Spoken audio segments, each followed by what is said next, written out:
Tonight we enter the quiet mystery of a damaged Sumerian warning, pressed into clay thousands of years ago, then buried beneath broken walls, drifting sand, and the long sleep of forgotten cities. You are standing in a museum storeroom. Though your mind is far from glass cases and polite labels, the lights are low, the air smells faintly of dust, paper, and old stone. On a padded table rests a clay tablet, no larger than a hand, its surface cracked like dry earth after summer heat. Some of its signs are sharp, others are wounded, a few are almost gone. In the early 20th century, archaeologists working in southern Iraq uncovered thousands of tablets from ancient Mesopotamian sites. Scholars at the University of Pennsylvania Museum, the British Museum, and later research teams from Oxford and Yale helped build the slow discipline of reading these wedge-shaped marks. Records confirm that Sumerian writing is among the earliest known writing systems in human history. It began, rather humbly, with counting goods, grain, animals, workers, beer, and temple offerings. Very glamorous, ancient paperwork, yet somewhere among the accounts and offerings, another kind of voice appears. It does not merely count sheep or measure barley. It worries. It remembers disaster. It speaks of powers older than kings, cities founded before ordinary time, and warnings given to people who rarely listen. That part feels uncomfortably familiar. So, before you get comfortable, take a moment to like the video and subscribe, but only if you genuinely enjoy what I do here. And as the room grows quiet around you, place your location and local time in the comments. Perhaps you are listening in London at midnight, in Manila before dawn, in Toronto as rain touches the window, or in a small room where only your lamp is awake. You look closer at the tablet. The surface is not smooth. It is uneven, like a field after rain.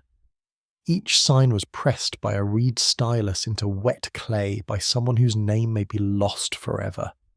They were not writing for you. They were not imagining headphones, soft blankets, or glowing screens in the dark. They were probably worried about deadlines, temple officials, and whether the clay would dry too quickly. Still, the message survived, and that is the strange part. Clay is fragile when it is soft, but stubborn when fired by sun, kiln, or burning palace. Wood disappears, leather rots, papyrus crumbles, clay waits. It waits under collapsed roofs, under ash, under the feet of conquerors, farmers, and shepherds. It waits through empires that believe themselves permanent. Then one day, someone lifts it. Your mind drifts to the last readable lines, not because they are complete, but because they are not. A complete message can be filed away. A broken one keeps breathing. It invites argument. Lets scholars lean over the table, comparing signs, debating whether a mark means king, storm, command, or fate. Among specialists, there remains a lively debate about how much of Sumerian myth should be read as religious imagination, political memory, environmental trauma, or poetic reflection. A professor trained at a major American university might say one thing, a museum curator might suggest another. A philologist, patient and dangerous with grammar, may quietly ruin everyone's confidence. That is scholarship at its most honest. The warning is not a single neat sentence carved for dramatic effect. Ancient texts rarely behave so politely. It is more like a disturbed dream rebuilt from fragments. A god speaks, a city trembles. Humanity is reminded of its smallness. Something has happened before, something may happen again. The future is not described as a bright road, but as a pattern returning through mist. You feel the cool edge of the table beneath your fingers, around you. Boxes rest on metal shelves. Each box holds labels, numbers, excavation notes, and perhaps some tiny doorway into a vanished life. One tablet may record a ration of beer for a worker, another may list temple sheep, another may preserve a hymn to a goddess, and another, damaged almost beyond mercy, may carry a warning about what comes next. The ordinary and the cosmic sit together. That is one of Sumer's quiet powers. It does not separate heaven from bookkeeping as cleanly as modern minds prefer. A canal is practical, but also sacred. A king is political, but also cosmic. A flood is water, but also judgment. A city wall is mud brick, but also a promise against chaos. You are not asked to believe every ancient claim. You're invited to notice the shape of fear. Long before recorded history became tidy in textbooks, people watched the horizon and understood that order was temporary. Rivers shifted, crops failed, salt crept into fields, armies came down roads that yesterday seemed safe. The sky gave omens, or so they believed.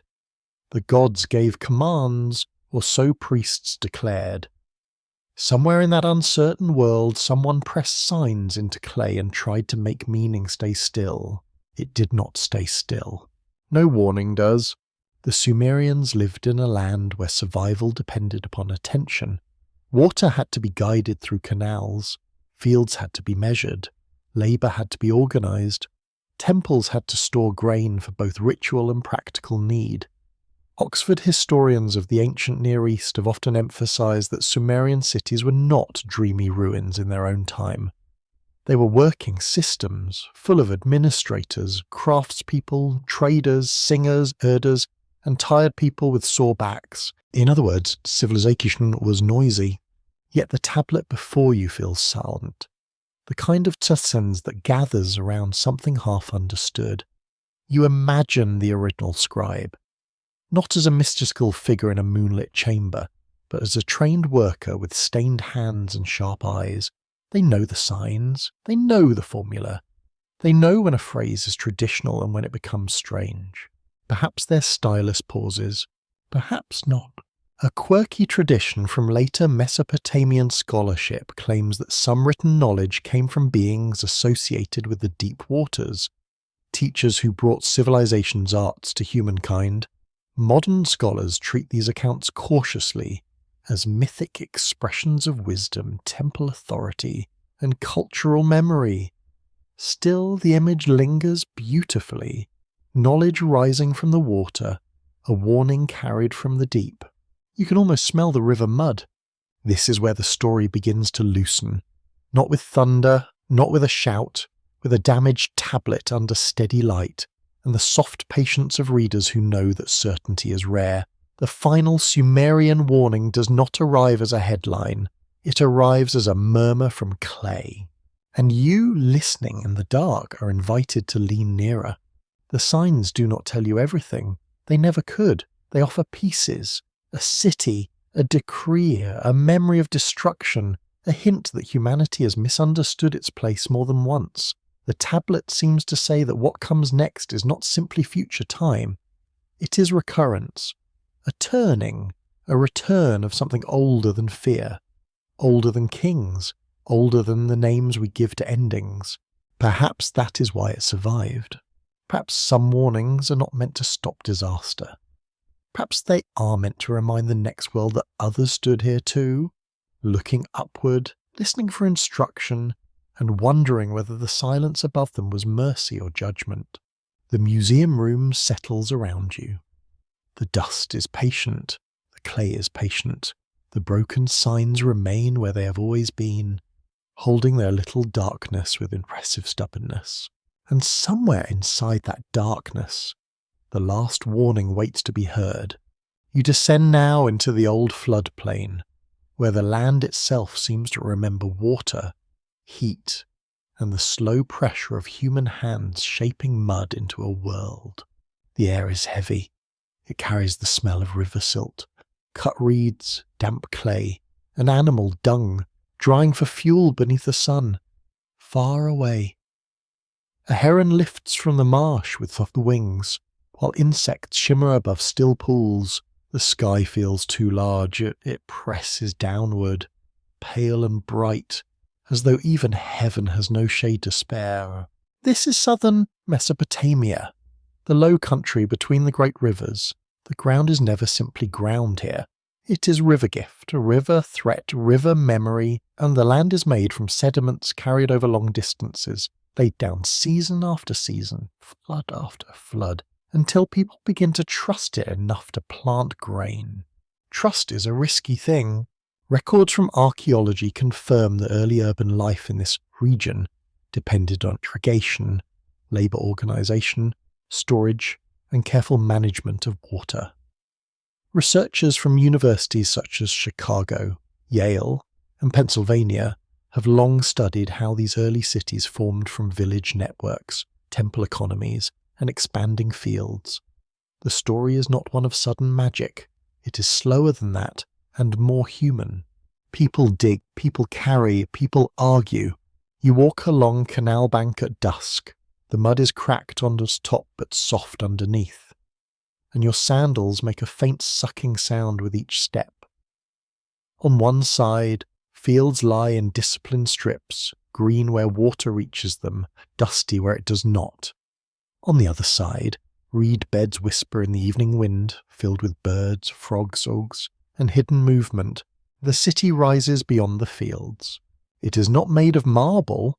That comes later in other lands with other ambitions. Here, walls are mud brick, sun dried and vulnerable to rain, yet endlessly repairable. Houses crowd along narrow lanes, roofs are flat, doorways are low, smoke from cooking fires drifts upward, mixing with the scent of barley bread, beer mash, fish oil, and warm livestock.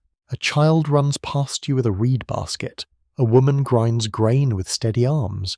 A man repairs a tool near a doorway, pretending he is not listening to temple gossip. Somewhere, a donkey complains with the bitter confidence of a creature certain that civilization was a mistake. It may have a point. The ancient floodplain teaches patience, but it also teaches anxiety. Too little water, and fields fail. Too much water, and homes dissolve back into mud. Salt gathers in irrigated soil over generations, turning abundance into exhaustion. Mainstream environmental studies of early Mesopotamia often point to salinization as one challenge faced by the southern farming communities.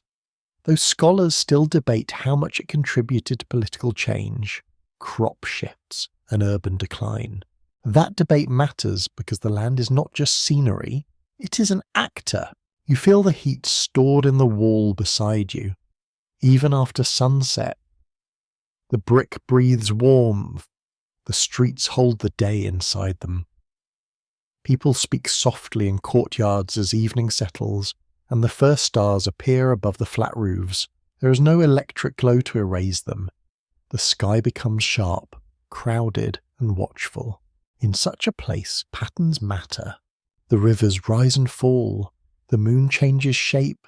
Birds arrive, then vanish. The date palms fruit. The fields yellow. The temples demand offerings. The king demands aber. The gods, people say, demand attention. A careless person may miss a sign. A careless city may miss the warning that its own foundations are soft. You pass through a gate where guards lean on spears, their faces tired in the cooling air. Beyond them, the city's central mound rises in layers. This mound is not natural. It is history stacked upon the history, one rebuilt surface above another. Houses collapse, new floors are laid, walls are raised upon older walls. Ash, pottery, bones, brick, and memory become a hill. Archaeologists call such more mounds yields, and they are among the great archives of the ancient Near East. Excavations at sites in Iraq have shown how settlements accumulated over centuries. As people rebuilt in the same places again and again, every layer is both an ending and a beginning, which is very tidy of history and also deeply inconvenient for anyone trying to understand it. A trowel moves slowly through soil. That is how lost cities return, not whole, not obedient. They return in flakes, shards, impressions, seeds, walls, ceilings, and the occasional object that makes everyone in the trench suddenly much more polite. a jar, a cylinder seal, a tablet, a burnt beam. Each fragment interrupts the silence. The floodplain keeps its secrets unevenly. Some things survive because they are beautiful. Some survive because they are buried quickly. Some survive because disaster is accidentally good at preservation. Fire destroys a palace, yet hardens tablets. Collapse crushes rooms, yet seals contents. Sand erases pathways, yet protects walls from weather. History is rude like that. It ruins and saves with the same hand. Your mind moves toward the marshes beyond the city. They're alive with reeds taller than a person, with fish traps, boats, insects, and the wet odour of green decay. In later Mesopotamian imagination, the marshes and deep waters could be linked with Vedic wisdom, and strange beings who rise from watery places. Some fringe writers have taken these traditions very far, imagining lost teachers, vanished races, or memories of a world before ordinary humans. Scholars are more careful. They usually read such stories as sacred mythology, social memory, and symbolic geography. Yet even caution does not flatten the wonder. For people living in this landscape, water is not merely a resource. It is origin and danger together. It brings fish, reeds, clay, trade, and crops. It also brings fever, flood, rot, and the terrifying knowledge that solid land may not be as solid as it pretends. And you kneel by the canal. The water is brown and slow and reflective. It carries bits of straw, a broken reed, and the faint shimmer of sky. Somewhere upstream, people have opened a channel. Somewhere downstream, and where the field waits, every cup of grain depends on decisions made by hands you may never see. That is civilization in its earliest form, dependency made visible. No one survives alone here. A farmer needs water managers. A temple needs workers. Workers need rations. Rations require scribes. Scribes require training. Training requires institutions. Institutions require belief, authority, and a certain tolerance for being told what to do by people in nicer rooms. Thus the floodplain becomes a machine of mud and memory. At night, the city changes. The day's labour recedes. Dogs move through alleys. Lamps burn in doorways, their flames small and wavering. The smell of sesame oil and smoke clings to the air.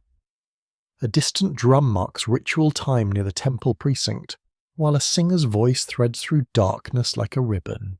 You look up at the temple platform, built higher than the homes around it. Its mass seems to gather the city's fears and hopes in one place. Mud brick climbs toward heaven, not because heaven is close, but because people need somewhere to aim their question. They bring offerings, they bring complaints, they bring fear of sick children, failed harvests, angry officials, bad dreams, and omens that refuse to explain themselves. The gods are high, the mud is low. Between them stands the human being, anxious, clever, breakable, and strangely persistent. The land gives no guarantee that tomorrow will resemble today. The canal may silt up, the river may shift, a neighbour city may become ambitious, a ruler may hear a prophecy that is politically useful, which is always a dangerous moment. Still people build. They press bricks in moulds, they patch walls after rain, they teach children signs, they count jars of oil, they measure barley, they bury their dead beneath floors or in cemeteries beyond the settlement. They make jokes, they lose tools, they fall in love, they complain about taxes, because some human traditions are practically immortal. The floodplain listens to all of it. In the distance, thunder murmurs beyond the horizon. Perhaps it is only weather. Perhaps someone in the city will call it a message. Perhaps both are true in different languages. The smell of wet dust rises before the rain, faint but unmistakable. People glance upward. Animals grow restless. A reed door creaks in the wind. You feel, for a moment, how easy it would be to believe the world is speaking. Not loudly, Not clearly, just enough, in that uncertain space between river and sky, Sumer's older fears take root. The land teaches that order must be remade daily. The city teaches that memory must be stored somewhere. The clay teaches that even a soft thing can outlast kings, if it is marked and hardened at the right moment. The floodplain darkens, the stars sharpen. The canal carries its quiet burden through the fields, and the ancient ground waits beneath your feet, layered with warnings not yet fully understood.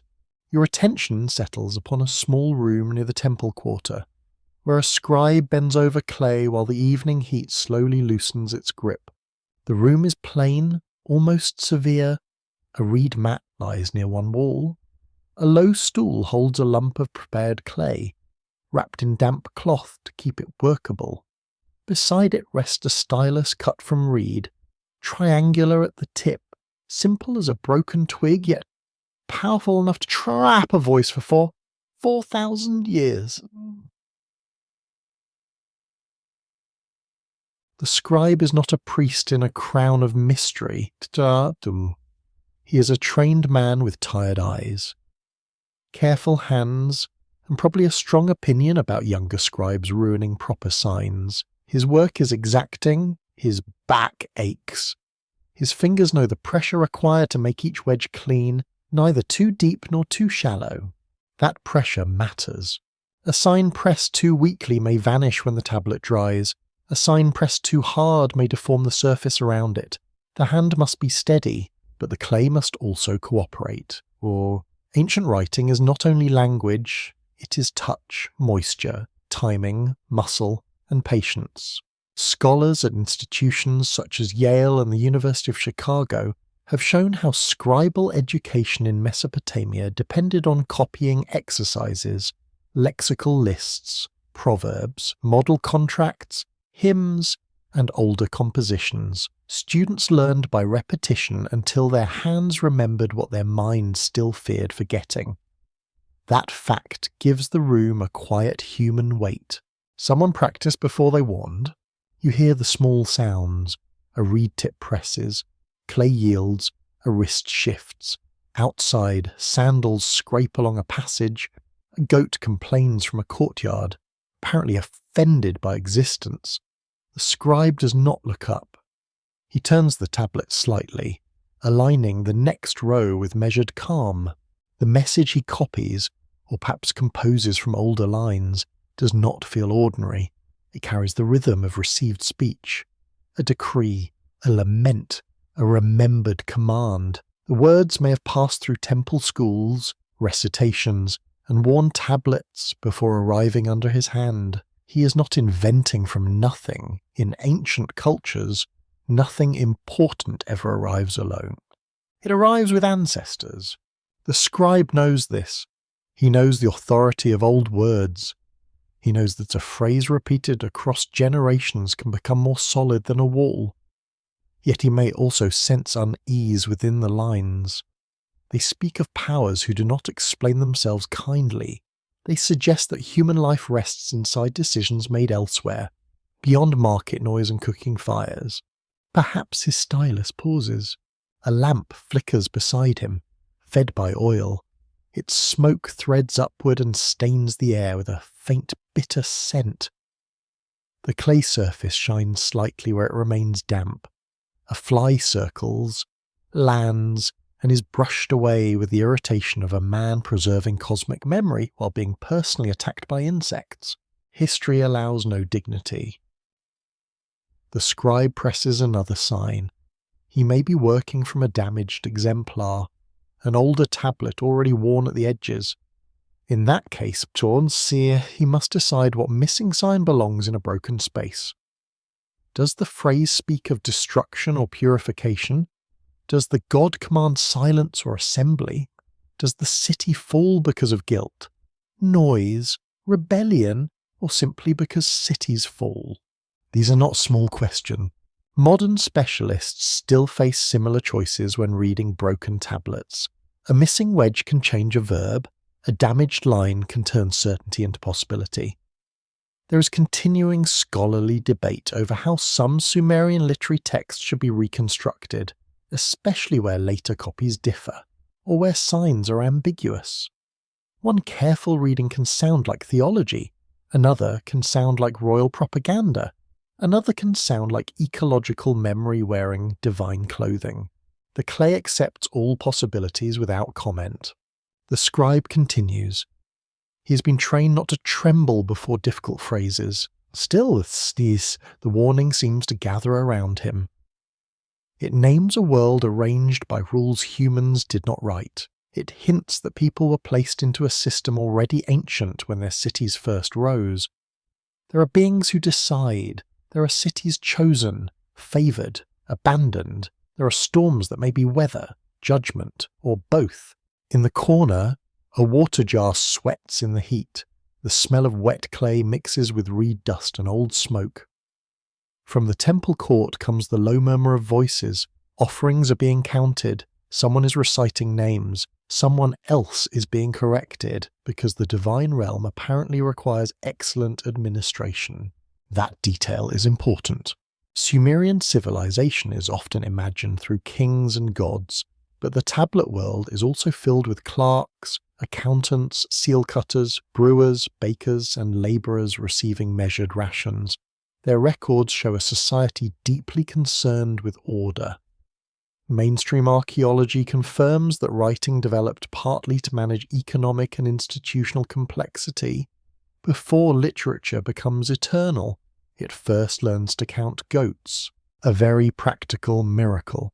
Yet the same tool that records barley can record terror. The same wedge that marks a ration can mark a prophecy. The scribe's hand moves between everyday need and cosmic dread without finding the border strange.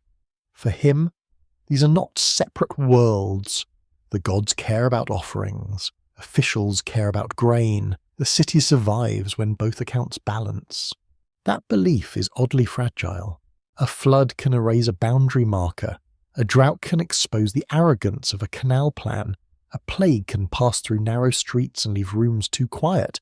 A rival army can burn a gate, and suddenly all those neat records of sheep and dates become ash-scented debris. Order is always impressive until it meets force. The scribe knows enough history to understand this.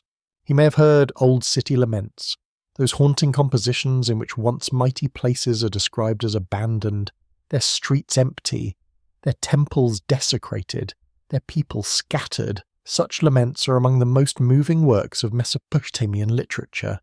They do not only mourn buildings, they mourn the collapse of meaning itself. What is a city when its god leaves? The question hangs in the room. The lamp flame bends. The stylus presses deeper. The warning takes clearer shape. It suggests that catastrophe does not begin when walls fall, begins earlier, when people fail to hear, fail to read, fail to understand the signs already surrounding them. This is where the tablet becomes uncomfortable. Not because it predicts a simple ending. Simple endings are easy to package and sell, preferably with dramatic music and questionable thumbnails. This warning is quieter. It implies that blindness is ordinary, that humans live inside patterns too large to notice, then act surprised when the pattern completes itself. A quirky later tradition imagines ancient sages preserving knowledge from before a great disaster, hiding wisdom in structures or writing so it might survive the ruin of an age. Historians treat such tales carefully, seeing them as reflections on cultural memory and priestly authority, yet the idea is difficult to dismiss emotionally. People do hide messages from the future. Every archive is a kind of plea. Remember us. The scribe reaches the lower part of the tablet. His hand slows, not from fear perhaps, but from fatigue. The clay is beginning to resist him. It dries as he works, turning less forgiving. He moistens a finger, smooths a floor, and corrects a line with delicate annoyance. Even Apocalypse must be properly formatted. Outside, night gathers over the city. The last heat lifts from the walls. Dogs bark in the distance. Her door closes. Somewhere, a mother hushes a child. Somewhere else, Singer begins a low temple chant that rises and falls like breathing. The scribe finishes the line. He may not know whether this tablet will be read again next month, next year, or in an age beyond all languages he can imagine. He may not know that his careful marks will someday lie broken beneath earth, then rise under strange lights in a world of machines, museums, and scholars with coffee instead of beer rations. He only knows the clay holds the words. For a moment, he studies the surface. Rows of wedges catch the lamp glow. They're small, disciplined, and dark. The warning is not alive, yet it seems to wait. It has entered matter. It has become something that can survive the breath of the person who made it. That is writing's oldest magic. The scribe sets the tablet aside to dry. His hand is cramped, his eyes ache. The room smells of lamp smoke and damp earth. Outside, the city murmurs, unaware that one more fragment has been added to the long memory of human fear. And in that little room of clay, heat and fading light, a human hand has given silence a shape. You turn toward the ancient lists of kings, where names gather like shadows along the edge of remembered time. The tablet does not behave like a modern history book. It does not politely separate legend from record, or myth from administration, or sacred memory from political claim. It speaks with the confidence of a world where a city can receive kingship from heaven, lose it through catastrophe, then watch that same mysterious power pass onward to another place. Kingship descends, kingship moves, cities rise beneath it. In the quiet chamber of thought, you see a scribe reading from an older list. His voice is low. His finger traces names that sound distant even to him. Eridu, Badtibira, Larak, Sipari, Shurapak. These cities are not merely settlements in the text. They are stations in a sacred sequence. Stepping stones across a landscape where human rule is treated as something granted rather than invented. That idea carries war. The Sumerian king list is one of the most famous ancient compositions from Mesopotamia. Scholars from Oxford, Chicago, and other major research centres have studied its copies. Variants and political purpose for generations. Records confirm that the list mixes rulers known from historical evidence with all earlier figures whose reigns are impossibly long by ordinary standards. And those lengths are startling. Some kings are said to rule for tens of thousands of years, not decades or not centuries. Vast reaches of time, stretched beyond the life of any city, any dynasty, any believable human body.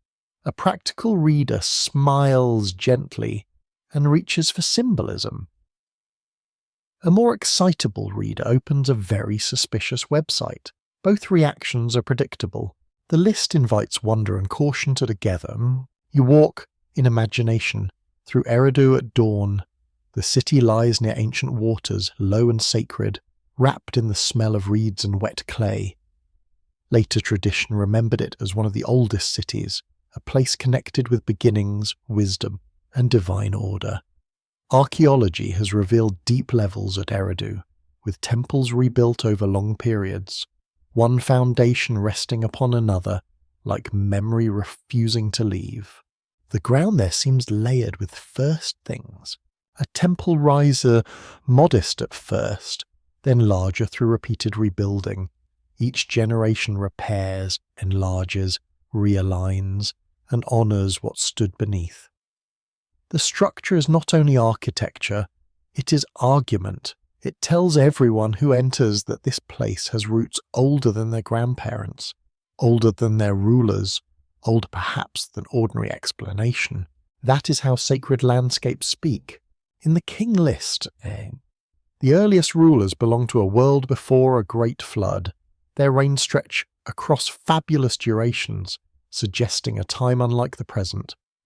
Some scholars interpret these numbers as symbolic, connected to mathematical systems, royal ideology, or the exalted status of antediluvian figures.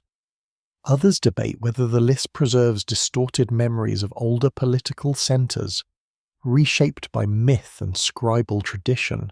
The debate remains open, not open in the sense that anything goes, despite what certain late-night documentaries may suggest, open because ancient texts often carry several purposes at once. The list may legitimize later kings, it may organize the past into a sacred pattern, it may preserve city traditions, it may transform fragmented memories into a single river of authority. The scribes were not naive. They knew lists had power. A list can make disorder appear tidy. A list can turn rival memories into sequence. A list can imply that history has a direction, and that the ruler currently enjoying the palace is exactly where destiny meant him to be. Very convenient. Destiny often has excellent timing around kings. Yet beneath that political usefulness, something stranger breathes. The first kings come from an age that is not quite human in scale. Their cities feel like lamps burning in a darkness too large to measure. They stand long before recorded history, as ordinary minds understand it. In a time that is no longer remembered, except through signs, formulas, and sacred echoes. The list does not say these rulers were gods in a simple sense. It places them in a zone where categories soften: human, divine, heroic, ancestral. The boundaries. You hear the list recited in a schoolroom. Young scribes repeat the names, their voices uneven. A teacher corrects the rhythm. Outside, sunlight enters through a doorway and falls across baskets, clayline lumps, and a wall scratched by generations of bored students. The ancient past, solemn as it sounds, is being memorized by children who would probably rather be elsewhere. This is comforting. Even cosmic kingship must pass through homework. The numbers themselves are part of the mystery. Mesopotamian scribes used a sexagesimal system based on 60th, which shaped calculations, astronomy, accounting, and timekeeping. Modern research in the history of mathematics has shown the sophistication of Mesopotamian numerical practice. The enormous reign lengths in the earliest part of the king list may reflect that mathematical imagination, not straightforward biography. Still, their emotional effect is unmistakable. They widen time.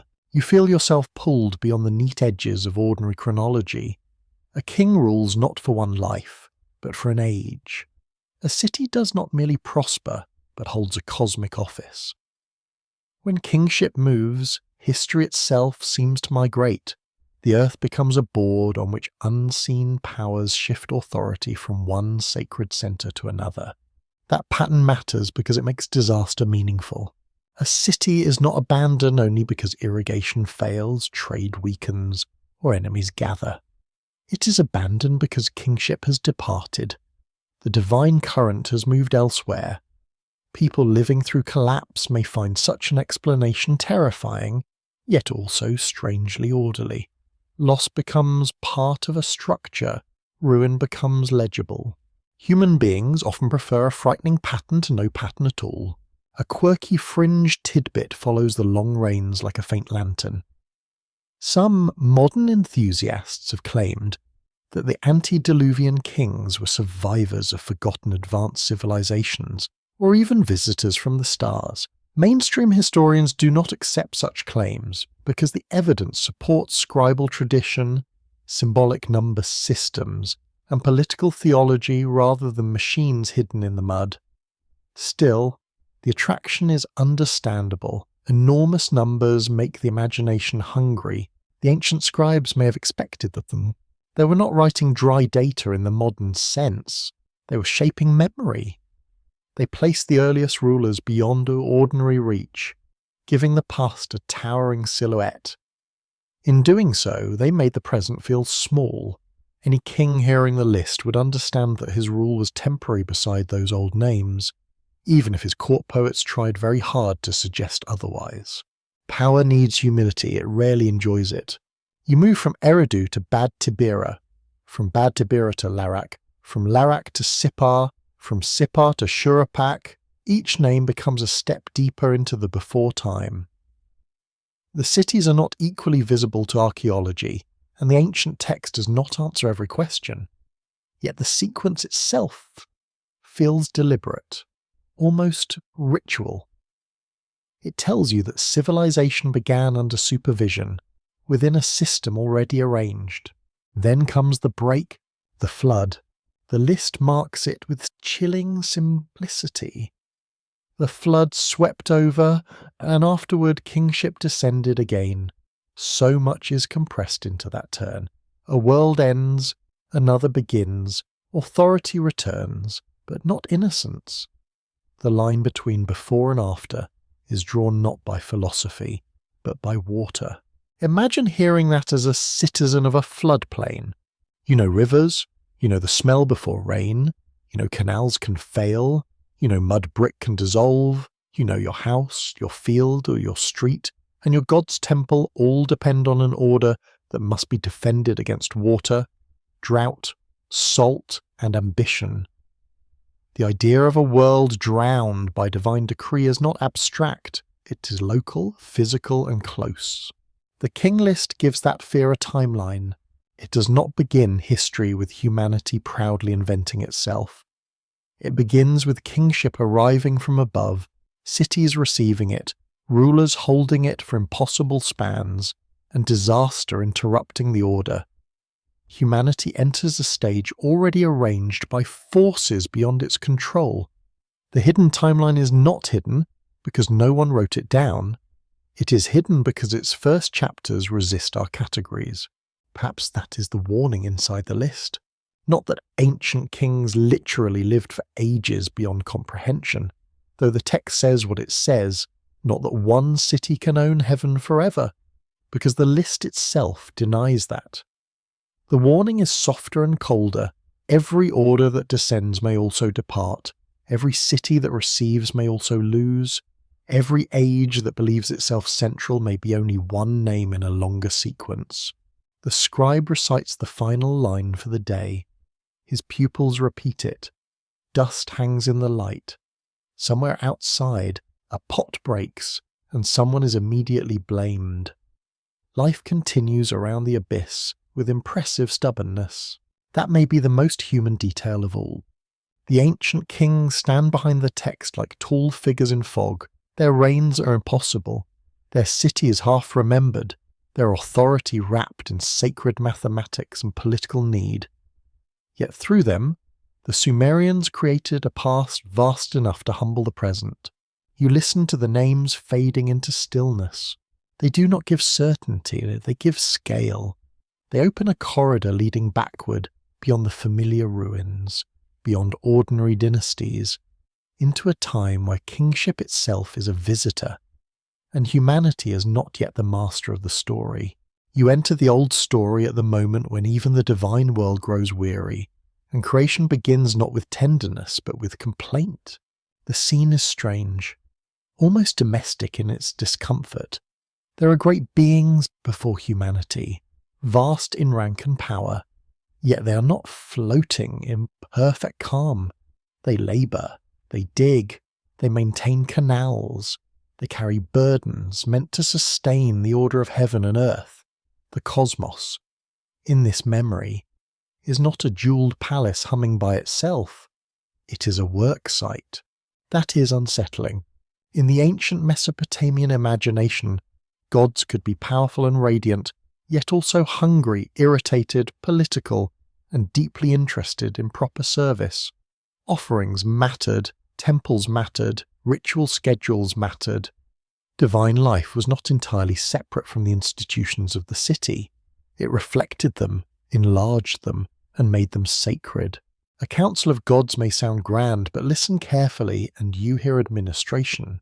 Clay tablets from Mesopotamia preserve creation traditions in which lesser divine beings grow tired of their labour. Scholars at universities such as Yale, Chicago, and Oxford have studied these compositions as part of a broad religious landscape, where myth explains why humans exist within a world of temples, offerings, and obligations. The mainstream fact is simple and profound. In several Mesopotamian traditions, humans are created to take over work once assigned to divine beings. Not exactly flattering, you may have hoped for a more poetic job description. Beloved child of creation.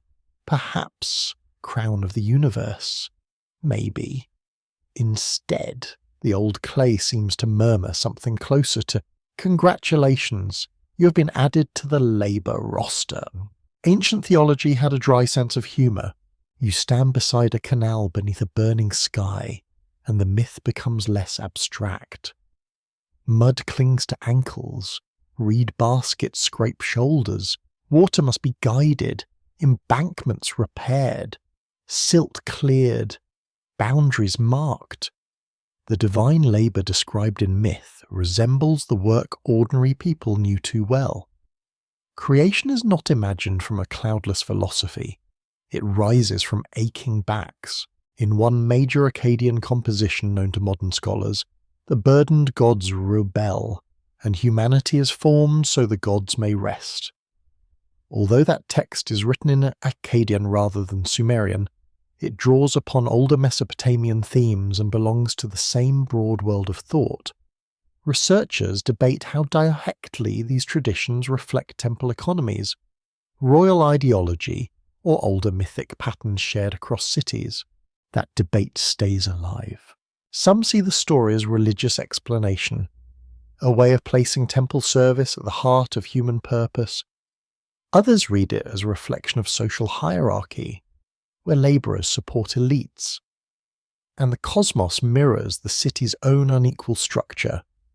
Others notice something more philosophical, a recognition that human life is bound to maintenance, fields, bodies, houses, promises, and memories all require care. Nothing stays ordered by itself. The gods in these stories do not create humans because the universe lacks decoration.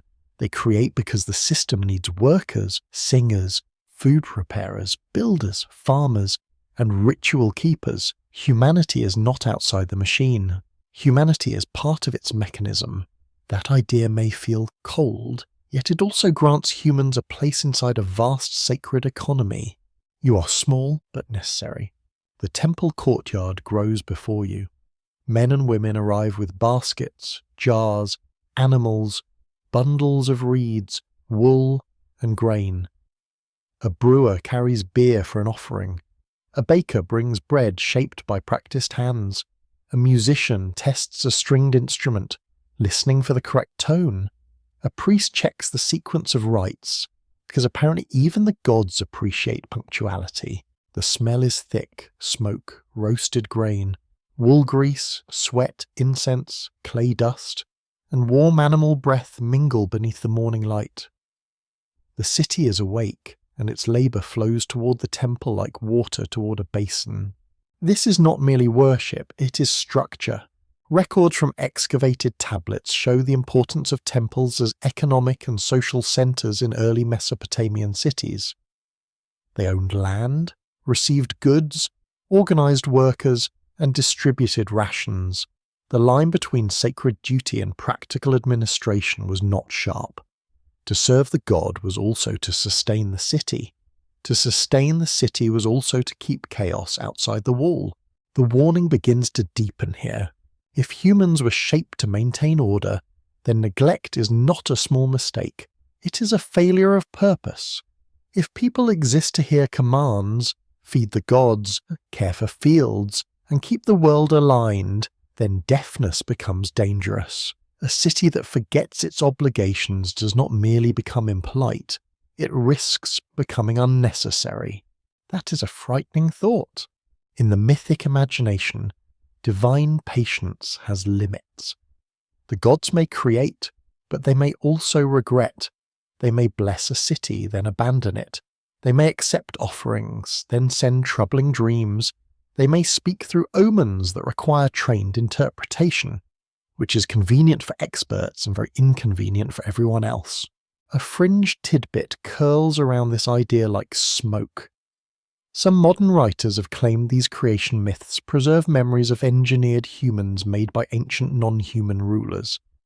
Professional historians do not support that interpretation. because the evidence points toward myth, ritual, labour ideology, and religious symbolism. Yet the emotional root of the claim is revealing. People still feel the shock of being described as made for service. The ancient text touches a nerve. You feel it while walking through the workers' quarter. A potter turns clay on a simple wheel. A woman twists fibre into thread. A boy sweeps grain dust into a pile. A man sharpens a sickle blade near a doorway. These lives are ordinary, repetitive, and essential. None of them looks like a cosmic secret, yet without them, the city fails. Perhaps that is the old wisdom. The hidden timeline is not only about beings who came before humans, it is about a system into which humans were inserted. The older divine world labours, grows tired, rebels, and reorganises itself by making another kind of worker.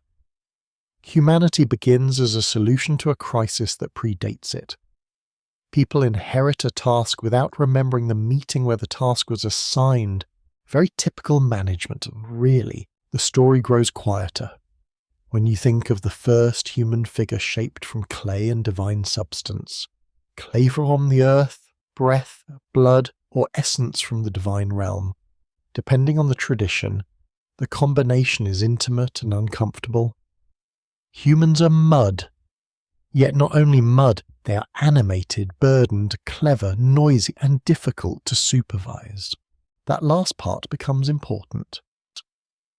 Once humans exist, they multiply, they build houses and markets, they sing loudly and they quarrel, they raise animals, they create smoke, smell, ambition, and an impressive amount of paperwork. In some flood traditions, the noise of humanity becomes a problem for the gods. The beings created to ease divine affairs become themselves a disturbance. Creation solves one problem and creates another. You pause near a temple wall at night. The bricks are cool beneath your hand. Inside, offerings have been placed before a divine image. Outside, a tired city sleeps in pieces. A baby cries, then settles. A dog barks at nothing visible, with great seriousness. Somewhere, a guard shifts his spear and watches the gate. You begin to understand why the warning carries such force. It does not simply say that humans are fragile. Everyone knows that. It suggests that humanity's role has never been fully understood by humanity itself. People imagine they are building for themselves, ruling for themselves, remembering for themselves. The older stories say they may be participating in a structure whose first commands came from beyond the human horizon. Perhaps that is comforting. Perhaps it's not. The divine beings grow tired, the council gathers, clay is shaped, a new creature opens its eyes inside a world already old with conflict, duty, and fear. That creature is human, and it is asked to work, worship, listen, and continue. It is asked to hold up a portion of order in a place where order is always slipping. And somewhere beneath that command lies the warning. If humanity was made to carry a burden, then what comes next may depend on whether the burden is still being carried, or whether it has been quietly set down in the dust. You walk into a city built not only from mud, brick, reed, and labour, but from the anxious need to read the world correctly. Morning spreads across the walls in a pale wash of gold. The streets are already stirring. A baker leans into the mouth of an oven, his face shining with heat. A woman pours water into a jar, and the liquid sounds loud in the narrow lane. Somewhere a copper tool rings against stone, clean and bright, then fades into the thick hum of waking bodies. The city seems solid at first. Its wall curves across the plain, raised by many hands and repaired by many more. Its gates are guarded. Its canals shine in strips beyond the houses. Its temple platform rises above the roofs like a measured answer to the flatness of the land. Yet every surface carries a quiet confession. Nothing here can be trusted, lest it is maintained. The wall needs patching. The canal needs clearing. The temple needs offerings. The storehouse needs seals. The king needs approval. The people need signs. This is Sumer as a working organism. Archaeological research at ancient southern Mesopotamian cities confirms that urban life depended on planned storage, craft production, water control, and institutional management. Scholars from the University of Pennsylvania, the Oriental Institute at Chicago, and Oxford have described these cities as dense networks of labour, ritual, administration, and agricultural dependence. The city is not just a collection of homes, it is a carefully balanced arrangement, and balance is nervous. You pass a storehouse with thick walls and a shaded doorway. Inside, workers move jars, baskets, and sacks beneath the eye of an official. A scribe sits nearby with clay ready under his hand. Each delivery matters: barley, dates, wool, fish, oil, beer. The signs pressed into tablets do not merely describe wealth. They protect it from confusion, theft, forgetfulness, and the creative accounting of ambitious humans. Some traditions never die. A cylinder seal rolls across damp clay, leaving a tiny procession of figures. Gods, animals, heroes, and symbols appear in miniature.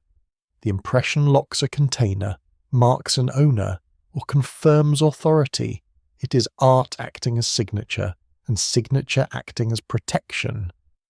In one graceful movement, identity becomes image. You lean closer. The seal is small enough to hide in a fist's core, yet it carries a whole world.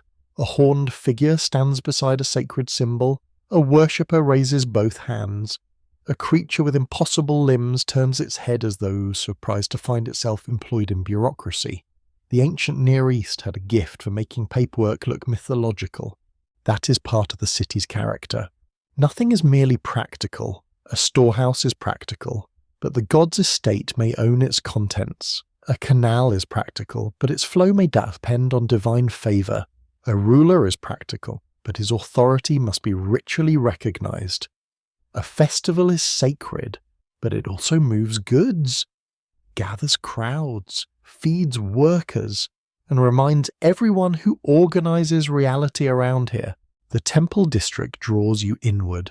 You smell incense, damp plaster, hot brick, and the faint sweetness of dates. Musicians tune instruments in a courtyard.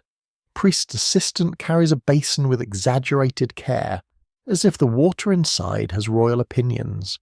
Women bring woven textiles, some men bring animals, jars, and baskets of grain. Voices remain low, but the place is not quiet. Sacred work is busy. Records confirm that temples in Sumerian cities served religious, economic, and social roles. They received offerings, employed personnel, held land, and anchored civic identity. Mainstream historians still debate how much power temples held in different periods compared with palaces, households, and local elites. The balance likely shifted from city to city and century to centuries. That uncertainty matters. It reminds you that Sumer was not one frozen picture. It changed, it argued with itself, it developed new institutions, new ambitions, new problems. The old warning does not rise from a simple world of pure priests and obedient farmers. It rises from cities full of negotiation, pressure, and competing claims. A city is an agreement under stress. Near the temple steps, an elderly man studies the behaviour of birds crossing the sky. His eyes narrow. The birds turn toward the marshes, then scatter without pattern. A younger attendant asks whether that is meaningful. The old man gives the look of someone who has spent a lifetime being asked foolish questions by people who will inherit his problems. Perhaps it means nothing. Perhaps it means everything. In Sumer and the wider Mesopotamian world, trained experts watch the heavens, animal behaviour, dreams, births, smoke, oil patterns, and ritual accidents. Omens were not treated as random curiosities.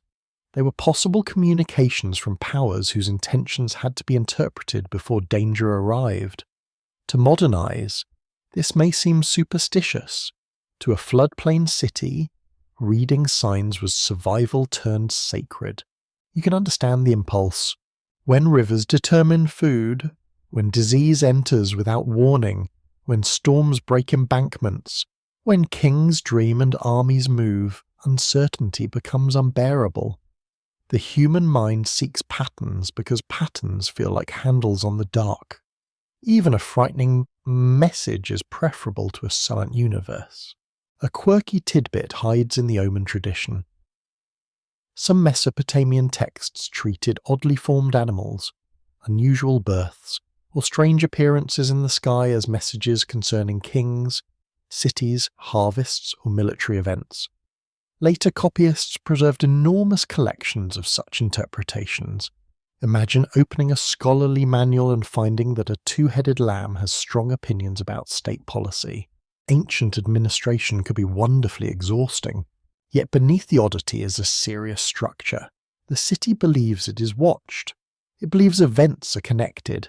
It believes warnings can arrive through unlikely forms, and that disaster often announces itself before becoming visible. This belief turns ordinary life into a field of signals. A cracked wall, a failed offering, a bird's flight, a bad dream. Each might matter. You move through a market street where goods from nearby regions mingle. Oh, there are fish from marsh waters, wool from flocks, grain from irrigated fields, stone from distant places, and timber that did not grow in the southern plain. Trade gives the city what its landscape cannot. It also reminds every citizen that no city is complete within itself. Dependence stretches outward. Merchants speak in low voices near stacked jars. A donkey shakes its ears with philosophical disappointment. A child stares at a foreign stone bead, bright against a trader's palm. The bead has travelled farther than most people ever will. It carries no warning, perhaps, but it proves that the world beyond the wall is real, active, and entering the city one object at a time. The city absorbs everything: goods, rumours, rituals, migrants, victories, debts, songs, and fears pass through the gates. The warning exists inside that movement. It is not placed in a silent desert for lonely contemplation. It is embedded in urban life, where people are busy enough to ignore what they most need to notice. That's a very human talent. You stand near the canal gate as evening cools the airs. Workers close a control barrier while water presses softly against wood and packed earth. The sound is gentle, but the force behind it is not. A canal can nourish a district or ruin it. A mistake in measurement can become hunger weeks later. A neglected bank can become a night of shouting, running feet, and walls melting into brown water. Order depends on small acts done in time. The city's rituals teach the same lesson in another language.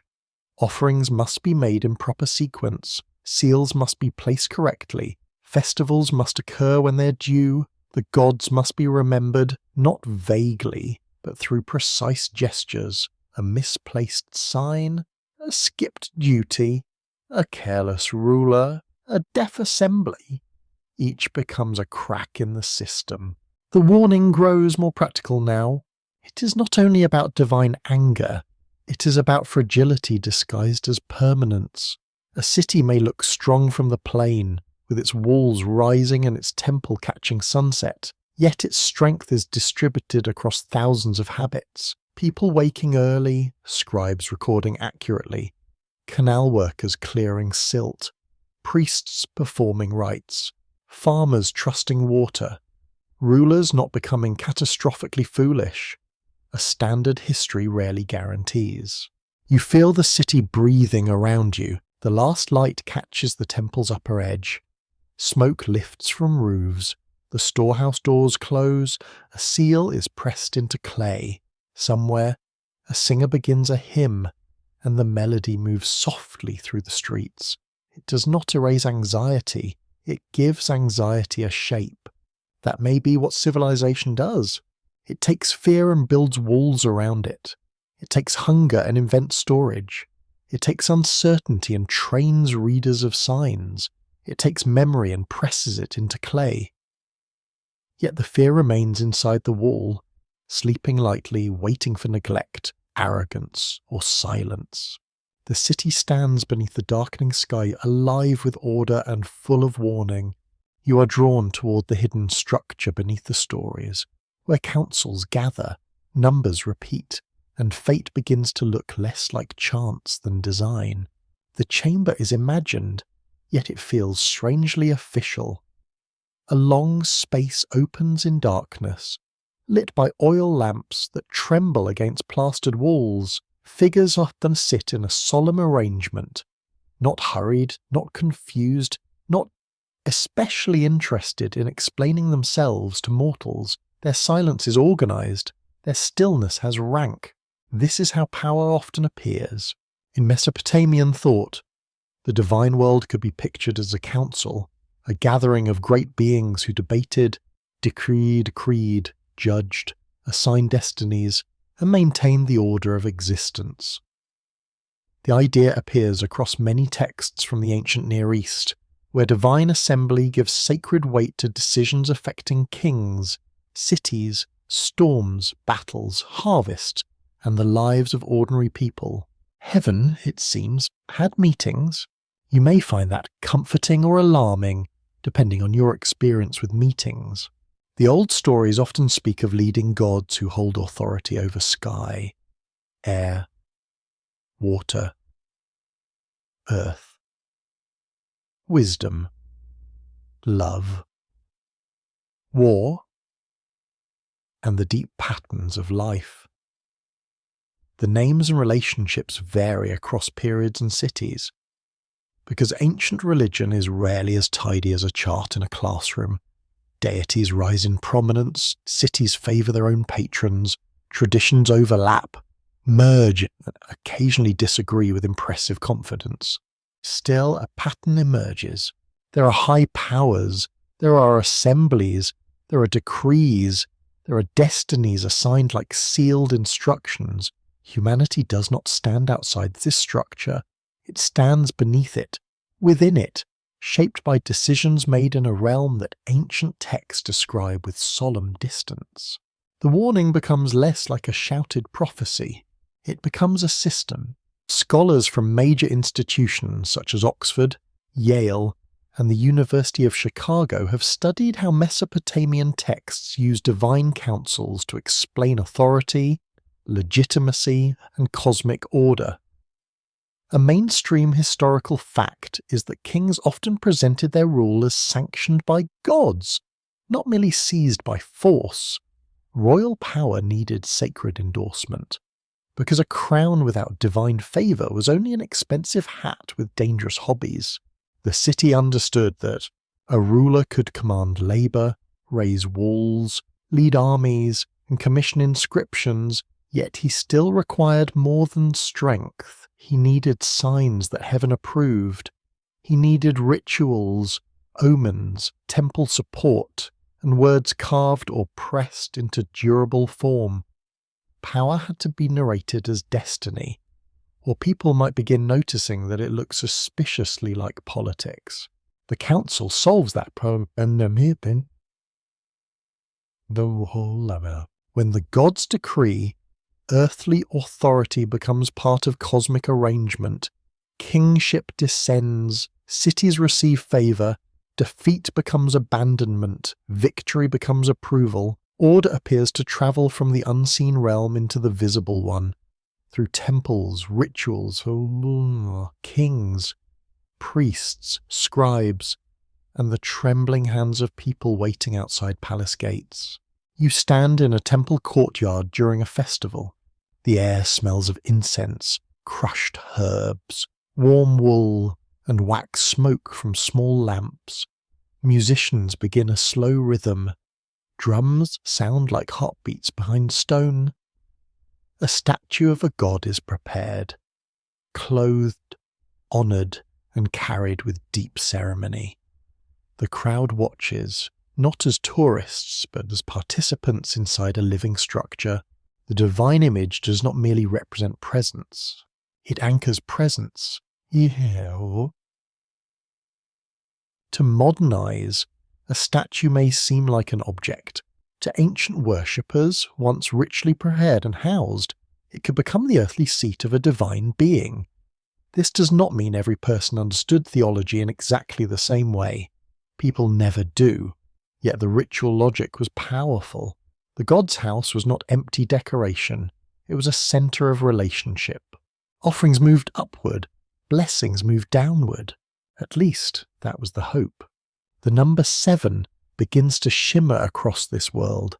7 gates, 7 sages, 7 divine powers, 7 days in later traditions, 7 as a number of fullness, danger, completeness, or sacred pattern.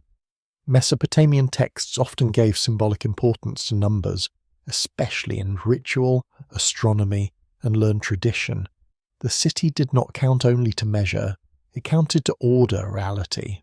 7 can feel like a locked door. A quirky fringe tidbit lingers here. Later traditions speak of ancient sages who brought arts of civilization to humanity, sometimes counted in groups associated with the earliest ages. Modern historians read these figures as mythic culture bringers, tied to wisdom, priesthood, and the prestige of old knowledge. More adventurous writers have imagined them as survivors from a lost world, or teachers from somewhere beyond the earth. The clay does not confirm that, but it does preserve the fascination. The 7, whether sages, judges, powers, or symbolic groupings, give the imagination a framework. They suggest that civilization was not random. It was delivered, taught, guarded, or administered. Bread making, writing, measuring fields, building cities, reading omens, singing hymns, and honouring gods become less like inventions and more like entrusted arts. That changes the mood. You are not watching people stumble into culture by accident. You are watching them receive a burden wrapped as a gift. Knowledge arrives, but knowledge demands maintenance. Writing helps memory, but also binds society into records and obligations.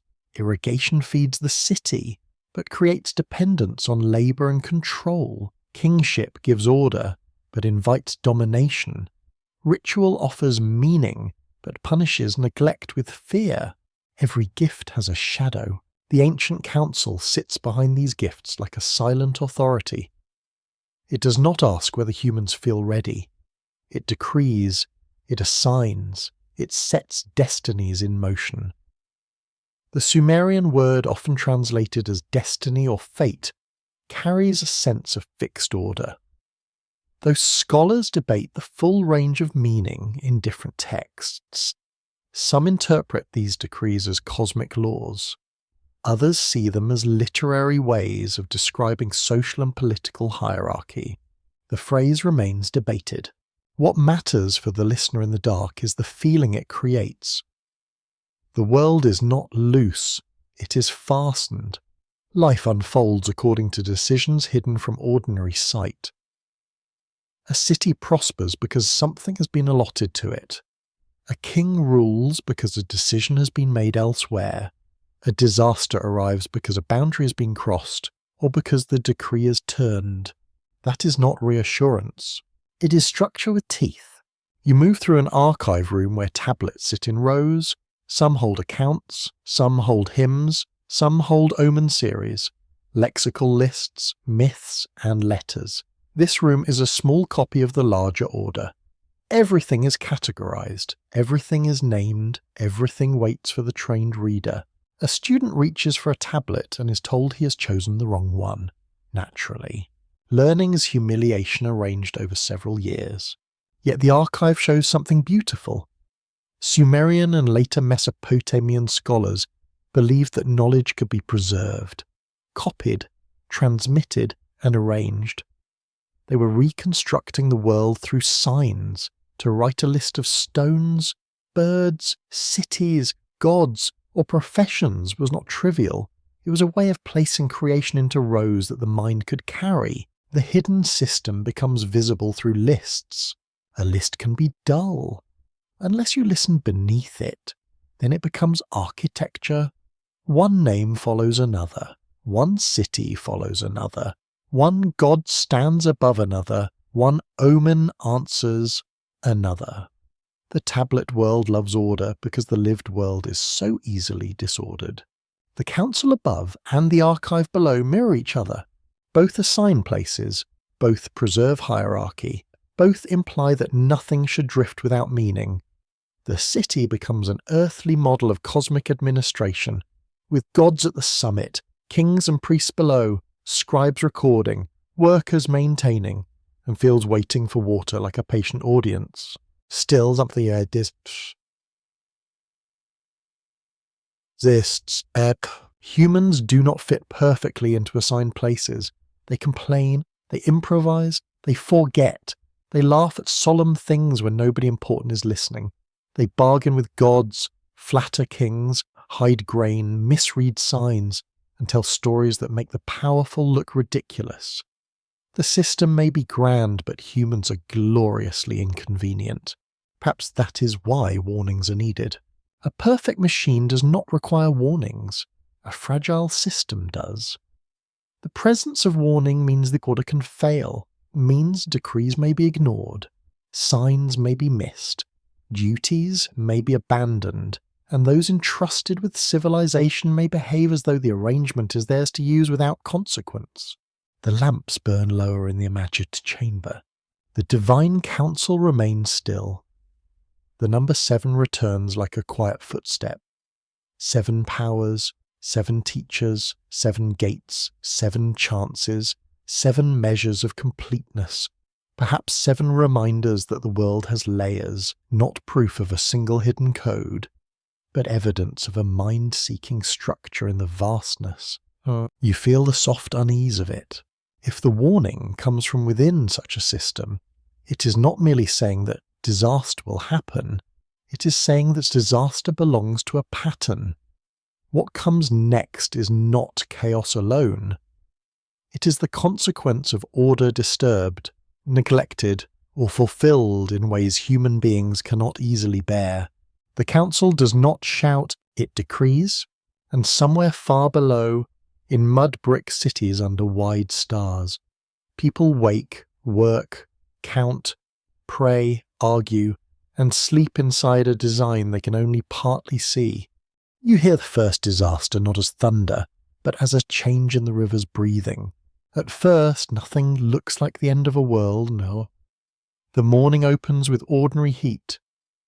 Smoke rises from ovens, dogs nose through refuse near a wall, a woman washes a bowl beside a doorway, while her child presses a finger into damp clay and makes a private mark that no scholar will ever classify. The sky is pale, the air is still. Yet near the water, people notice the difference. The current has thickened. Reeds bend in a direction that feels wrong. The bank gives way in small mouthfuls, collapsing with soft sounds into the brown flow. A fisherman stands with his net gathered in one hand, watching debris drift past. Branches, straw, a dead bird, someone's broken door. The river carries news before people understand it. Flood traditions appear across Mesopotamian literature, most famously in stories connected with a great deluge and a chosen survivor.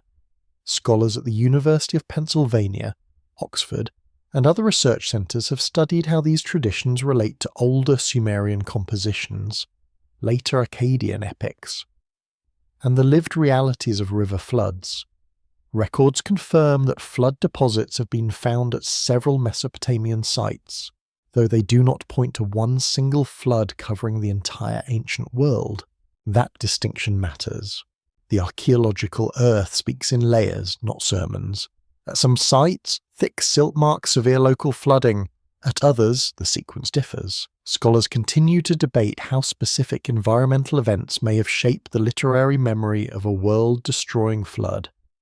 The debate is careful because mud can be dramatic, but it can also be local. Ancient storytellers knew how to enlarge local terror.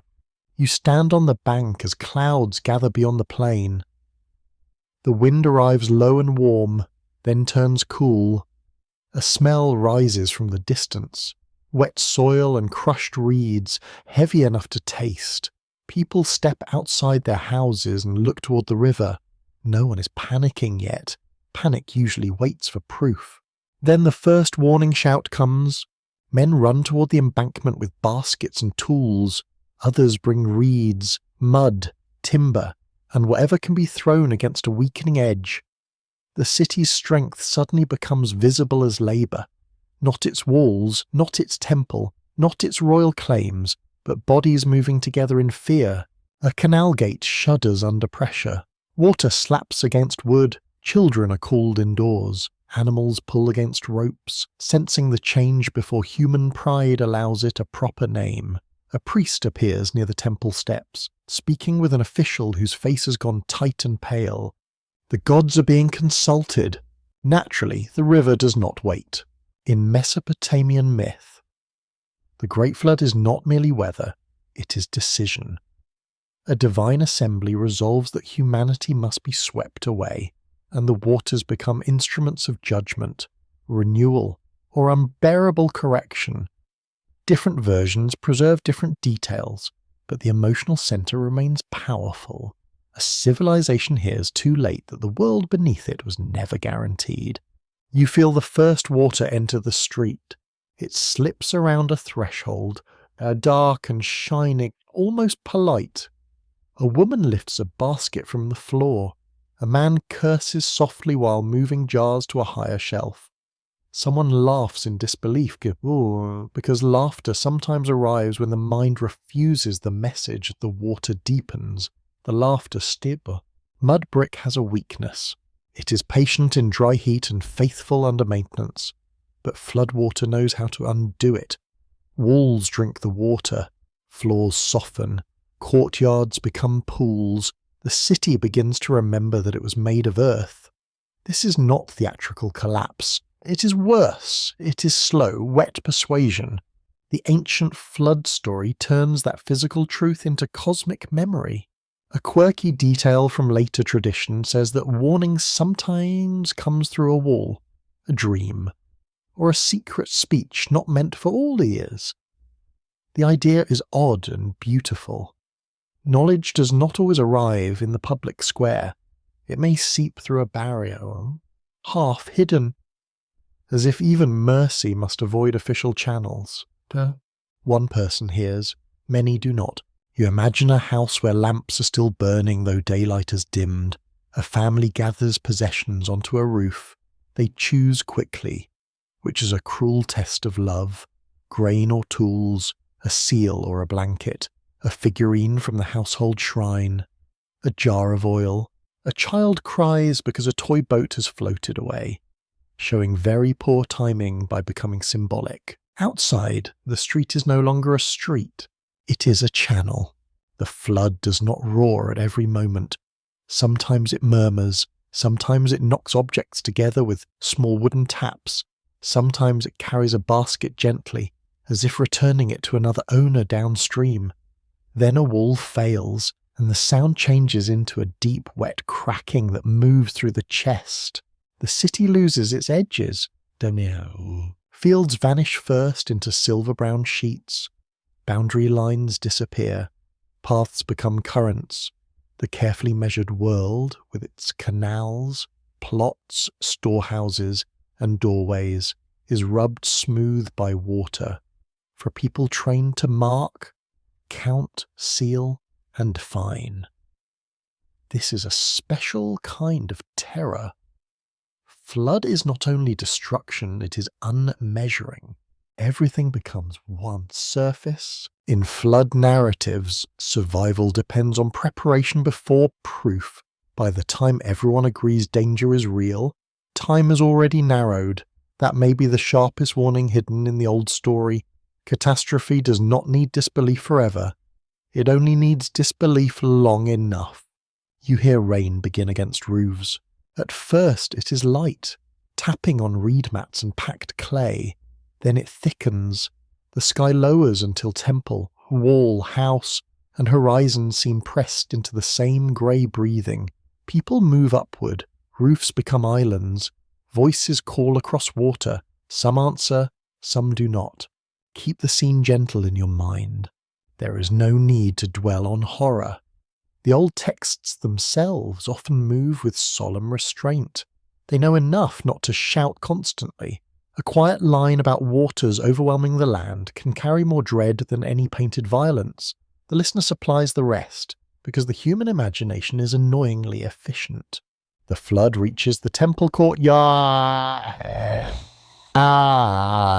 Offerings float away in fragments. A clay stand topples. A woven mat turns slowly. The steps remain visible for a while. Then fewer of them remain. At the highest point, priests and officials watch the water enter sacred space. The god's house was meant to protect the city's order. Now the city's order rises around it like a question. Has the god departed? That question would chill an ancient heart. If the divine presence remains, why does water enter? If the divine presence has left, what remains of the city? Ancient laments often describe abandoned temples, silent streets, and gods withdrawing from places once favoured.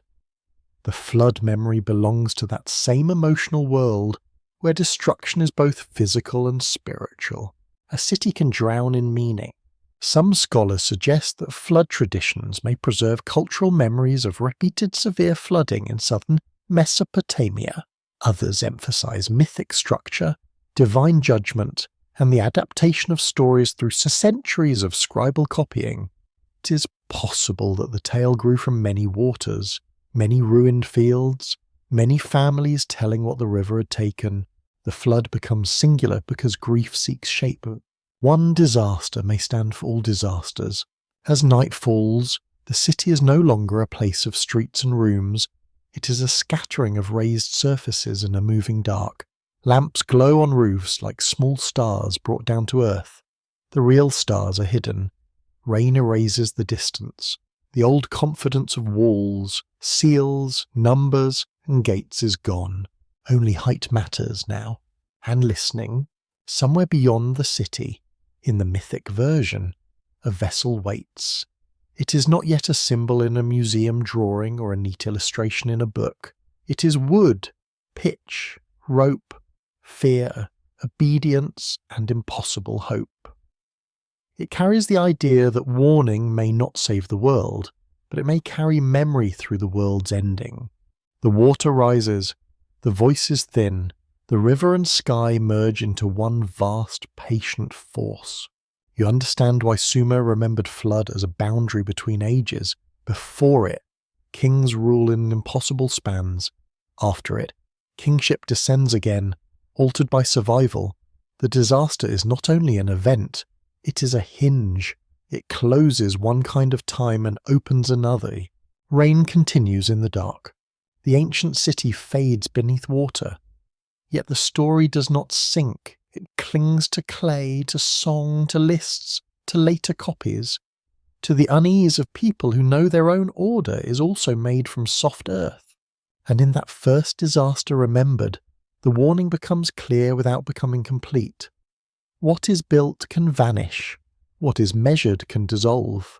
What is ignored can rise, quietly at first, until it reaches the door. You come now to the one who listens when the warning is still only a whisper. And that may be the most dangerous gift of all. The city continues around him with the ordinary confidence. People buy fish, repair baskets, argue over prices, and walk past temple walls as though tomorrow has already signed a contract. Smoke rises from kitchens. Donkeys complain in doorways. Scribes press accounts into clay. Officials inspect deliveries with the grave expression of men, certain that jars of oil are the axis of creation. Life is full of small certainties.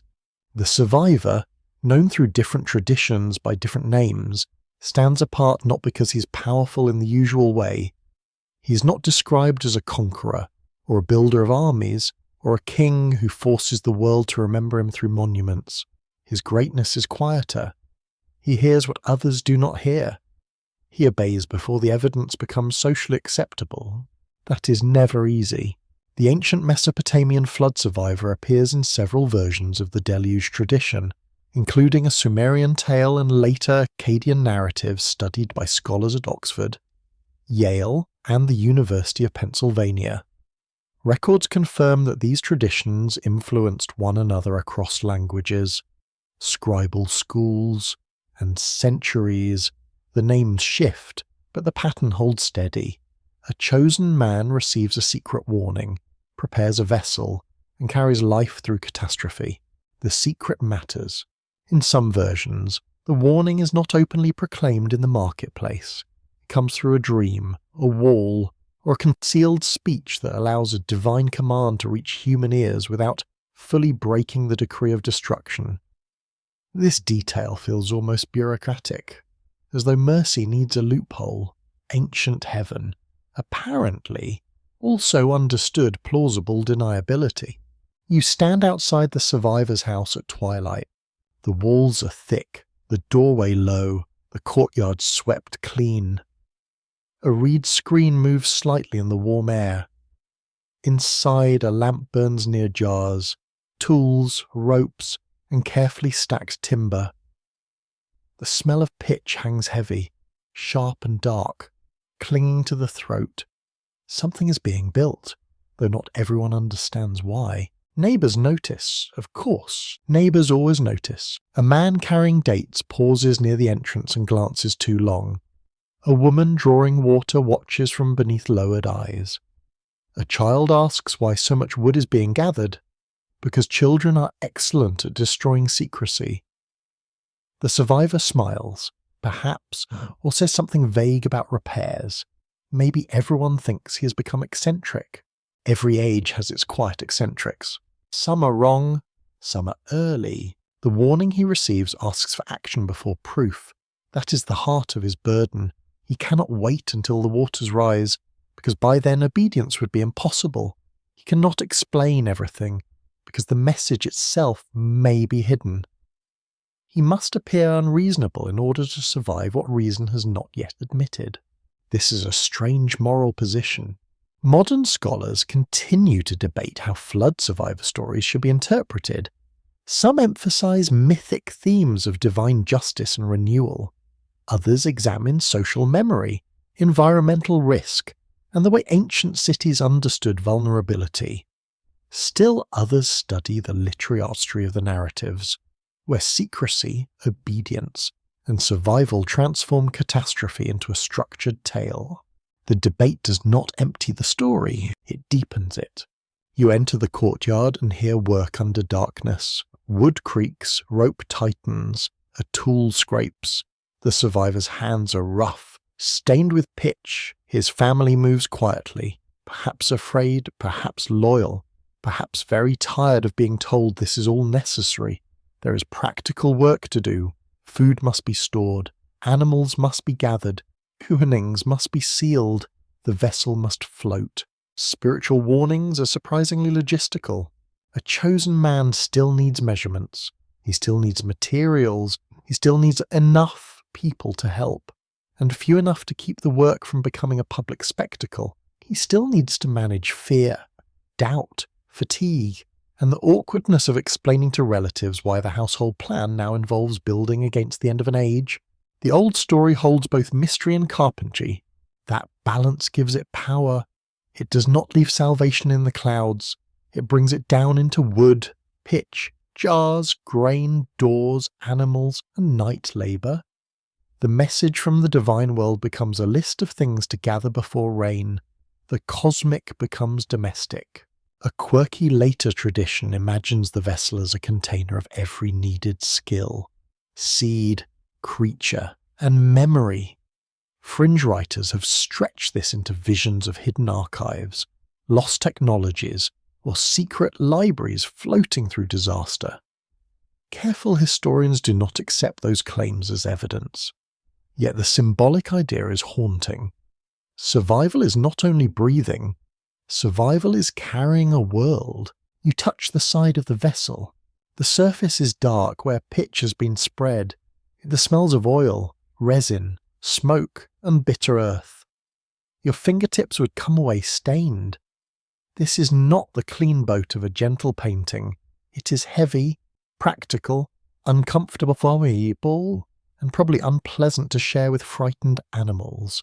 Ancient rescue, like modern travel, may involve worse smells than advertised. The family waits.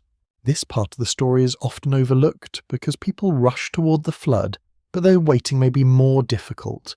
Days pass, the sky remains clear, people laugh nearby, market sounds continue. Someone asks whether the enormous project is nearly finished. Someone else makes a joke.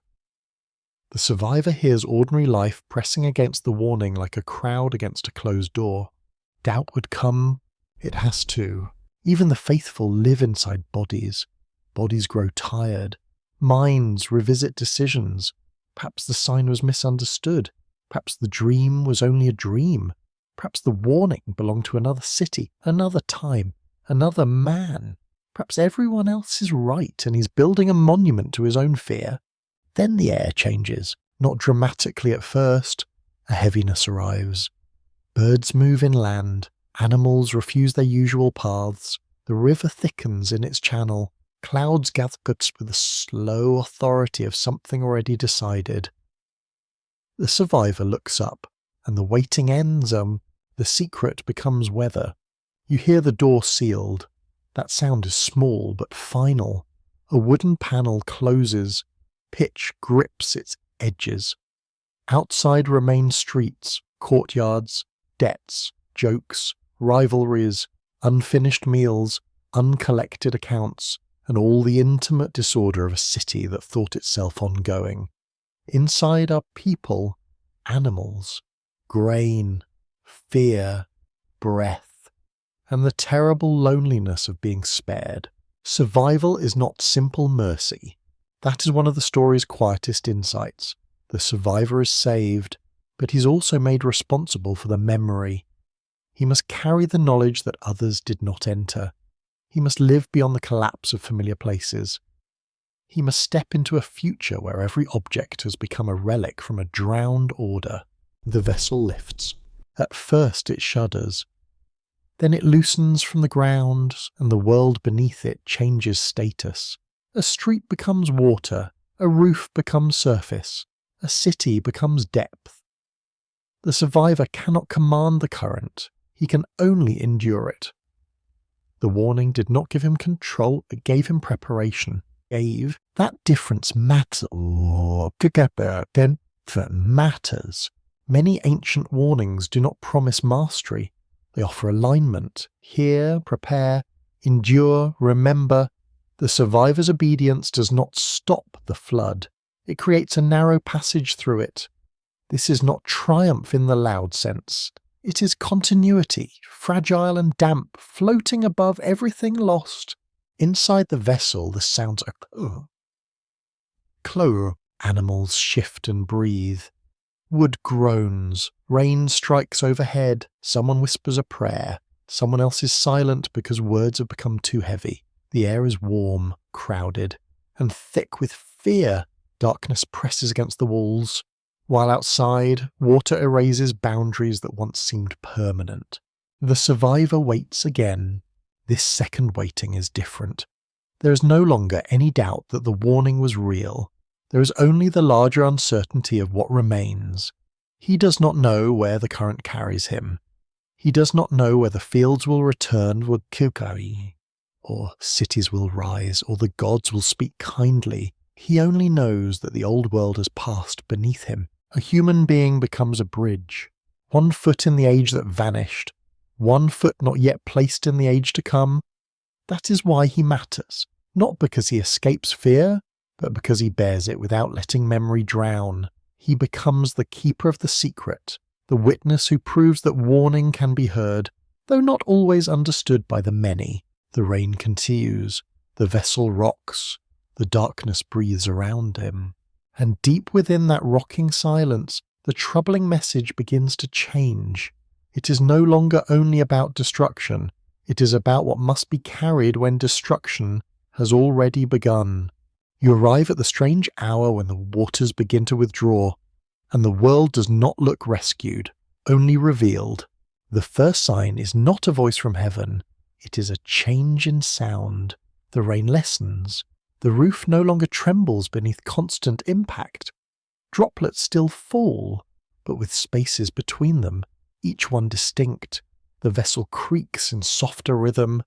Somewhere in the dark, an animal shifts and exhales with deep suspicion, as though personally offended by creation. The air feels older.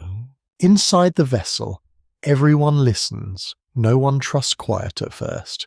Quiet can be mercy, but it can also be a pause before worse news. The survivor touches the wall, feeling the damp wood beneath his palm. His body knows exhaustion so completely that thought moves slowly. Fear has been awake for too long. Then comes stillness. Not peace, not yet. The waters outside remain vast, but their anger has thinned. The vessel no longer spins as violently. It rises and falls with a heavy patience. The smell inside is almost unbearable. A mixture of wet timber, pitch, breath, dung, grain, smoke trapped in clothing, and bodies that have forgotten the luxury of distance. Ancient survival was not scenic. The flood story often receives its beauty from later retelling, yet beneath the sacred pattern lies a hard truth. Survival after disaster is crowded, hungry and uncertain, and deeply practical. One must count food, one must calm animals, one must check seams and openings, one must decide when the world out there has become world again. Research in ancient Near Eastern studies often notes that flood narratives combine cosmic meaning with recognizable human concerns. They speak of divine decisions, but also of boats, provisions, birds, land, sacrifice, and continuity. Scholars still debate how much these details preserve memory of real river disasters and how much they belong to mythic storytelling shaped by scribal art. Both possibilities can breathe together. You stand beside the survivor as he opens a small space to the outside. Light enters like something fragile. It is grey at first, not golden, not triumphant.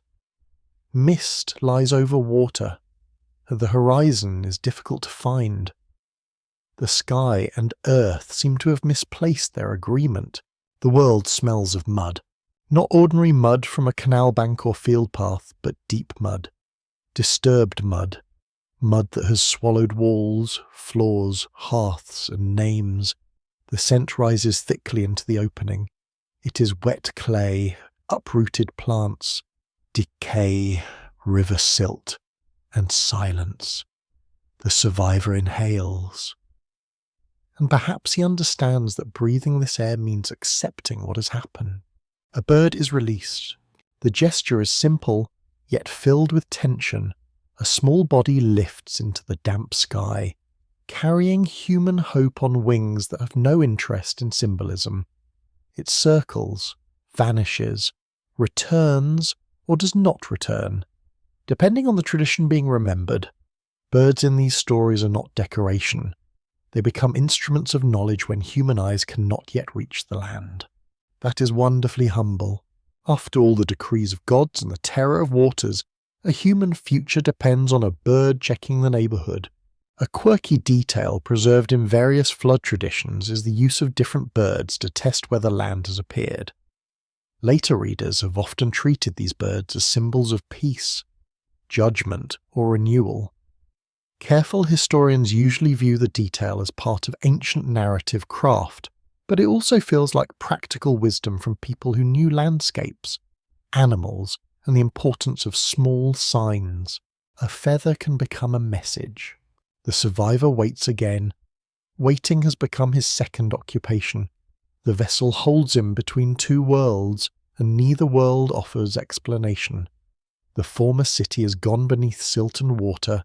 The new land is not yet safe enough for feet. He is alive, but life has narrowed to watching, listening, and interpreting what returns. Eventually the vessel comes to rest. There is no need for thunder. A scraping sound moves through the hull. A tilt, a halt. Everyone freezes. The earth has touched them. Or they have touched what remains of it. The moment is too large for celebration, so it arrives almost awkwardly. Someone cries. Someone laughs once. Someone says nothing at all. When the door is opened, the outside is not an untouched garden. It is a soaked, shining, wounded plain. Pools gather in hollows. Broken reeds lie tangled in drifts. Mud grips every step. Dead branches cling to slopes. The air hums with insects returning to their ancient duties. Because mosquitoes have never respected emotional gravity, humanity steps out. The first footfall sinks, that matters. The new world is not firm beneath them. It must be entered carefully, tested with each movement. The survivor does not stride like a conqueror. He moves like a guest in a ruined house. Everything familiar has become uncertain. Even the ground must be asked for permission. The warning changes shape in this moment. Before the flood, it urged preparation. During the flood, demanded endurance. After the waters, it becomes memory. That may be the hardest form of warning to carry, because memory must survive comfort. People remember disaster while mud still covers their feet. They forget when fields grow green again. This is where repetition begins. The old text suggests that kingship descends again. Cities will rise again. Fields will be measured. Houses will be built. Storehouses will be filled. Children will learn signs. Workers will complain. Priests will arrange offerings. Rulers will discover ambition, as rulers tend to do with impressive speed. Civilization returns, but it returns changed. The survivor knows that rebuilding is not innocence. The new wall stands over the knowledge that walls fail. The new canal carries water that once became judgment. The new temple receives offerings beneath a sky that once closed itself with rain. Every beginning is haunted by what made it necessary. That haunting is the true inheritance. Mainstream historians understand that Mesopotamian societies repeatedly rebuilt cities, reused sacred sites, and preserved older traditions through copying and ritual. Archaeological layers show renewal after destruction, whether from flood, fire, warfare, or abandonment. The earth itself records recurrence, one occupation laid above another like a sentence rewritten by tired hands. The pattern is not fantasy, it is soil. You watch the first fire being lit on damp ground. Smoke struggles upward, pale and uncertain. Someone spreads grain to dry. Someone checks an animal's injured leg. Someone gathers usable wood from debris. There is no grand speech, only work. Human beings survive by becoming practical immediately, even when their souls are still standing in ruins. This is moving in a quiet way. The survivor builds an altar. In the sacred memory of the tale, smoke rises toward the sky, carrying gratitude, grief, obligation, and perhaps a question that cannot be safely spoken. Why one family? Why this destruction? Why preserve humanity if humanity may become noisy, arrogant, and forgetful once more? The old story does not answer neatly. It lets the smoke climb. Among scholars, there is continuing debate over whether the flood tradition should be read mainly as divine judgment, a myth of renewal, a political memory of restored kingship, or a theological reflection on human limits. Each reading catches part of the light. None fully closes the door. The story resists captivity, perhaps because its deepest message is not that the world ends. That is simple enough. Its deeper message is that the world begins again without becoming innocent.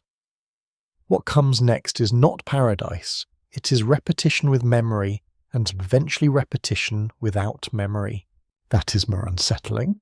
You see the first marks made in soft ground near the place of landing. Footprints, hoof prints, drag marks, the line of a tool pulled through mud. No tablet records them. They will vanish when the sun hardens the surface or rain returns. Yet they are the earliest writing of the renewed age, written by weight rather than read.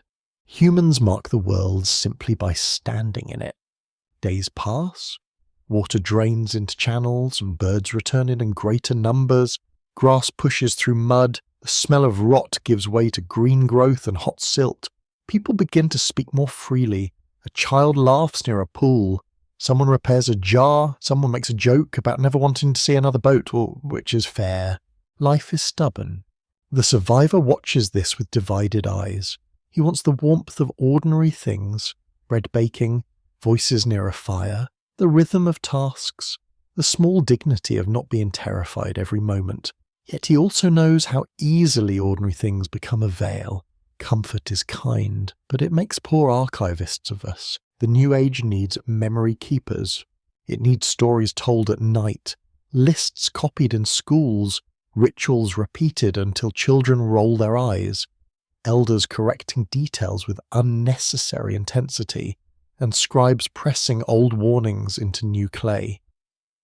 It needs people to remember that the waters once came, not to live in panic, but to live with attention. Attention may be the ancient virtue. Not fear, not certainty, attention.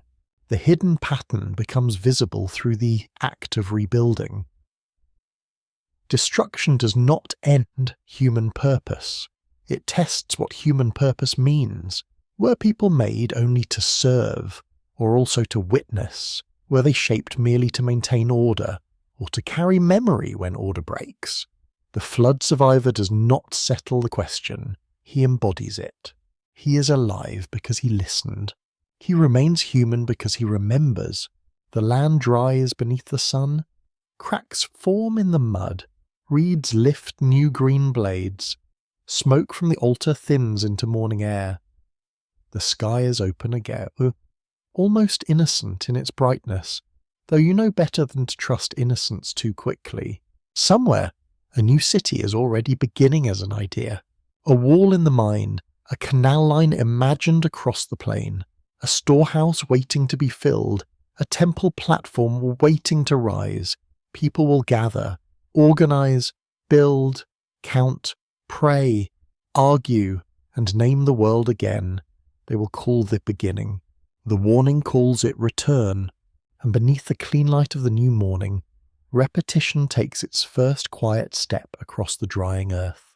You enter a room where the future is not guessed, but examined piece by piece beneath lamplight.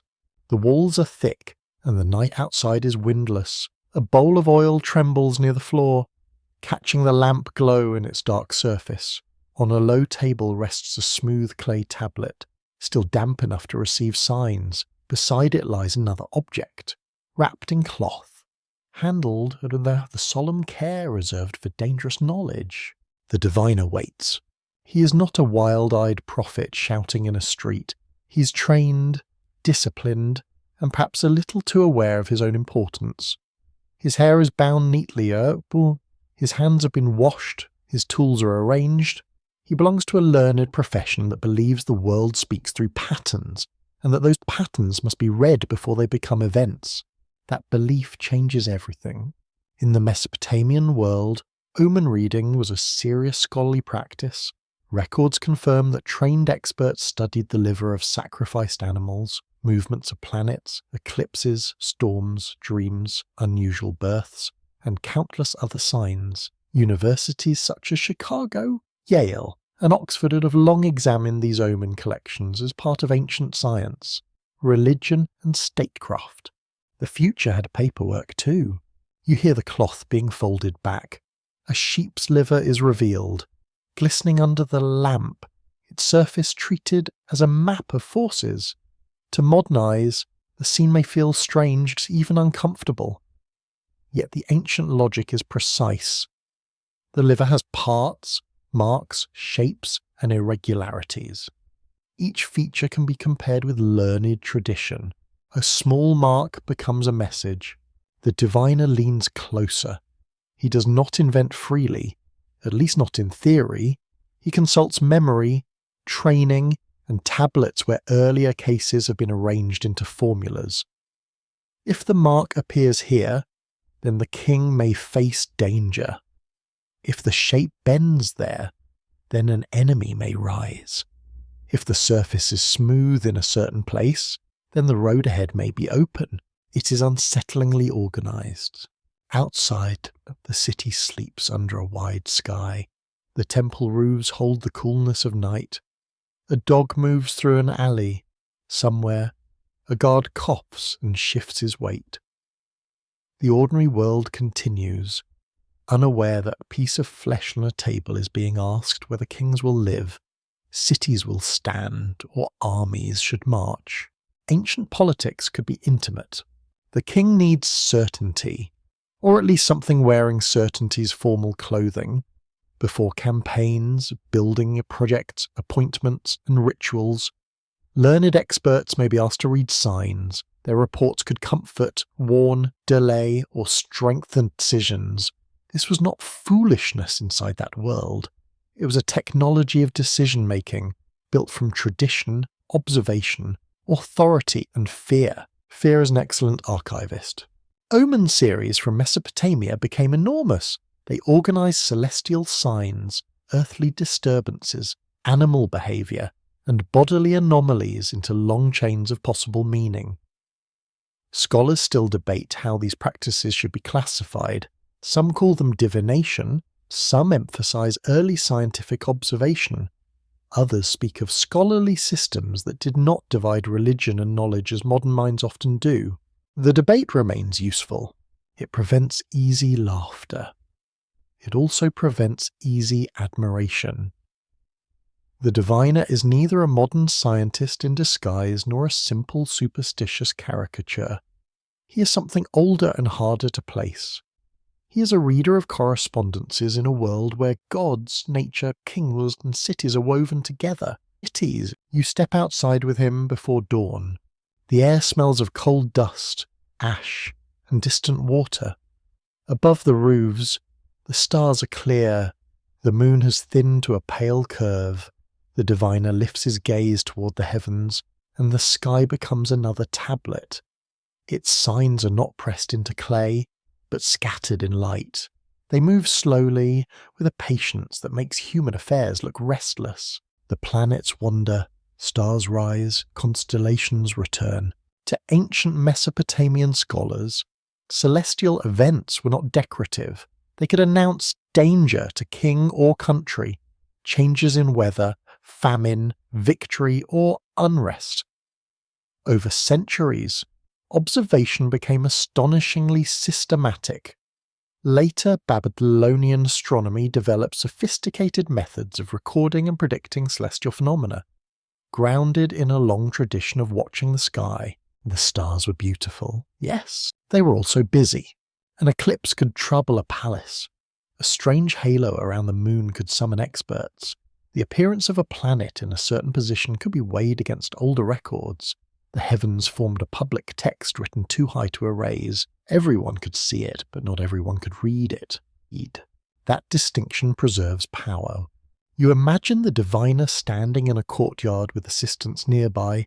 One holds a lamp, another carries tablets, a third tries very hard not to yawn, because sacred astronomy apparently occurs at unpleasant hours.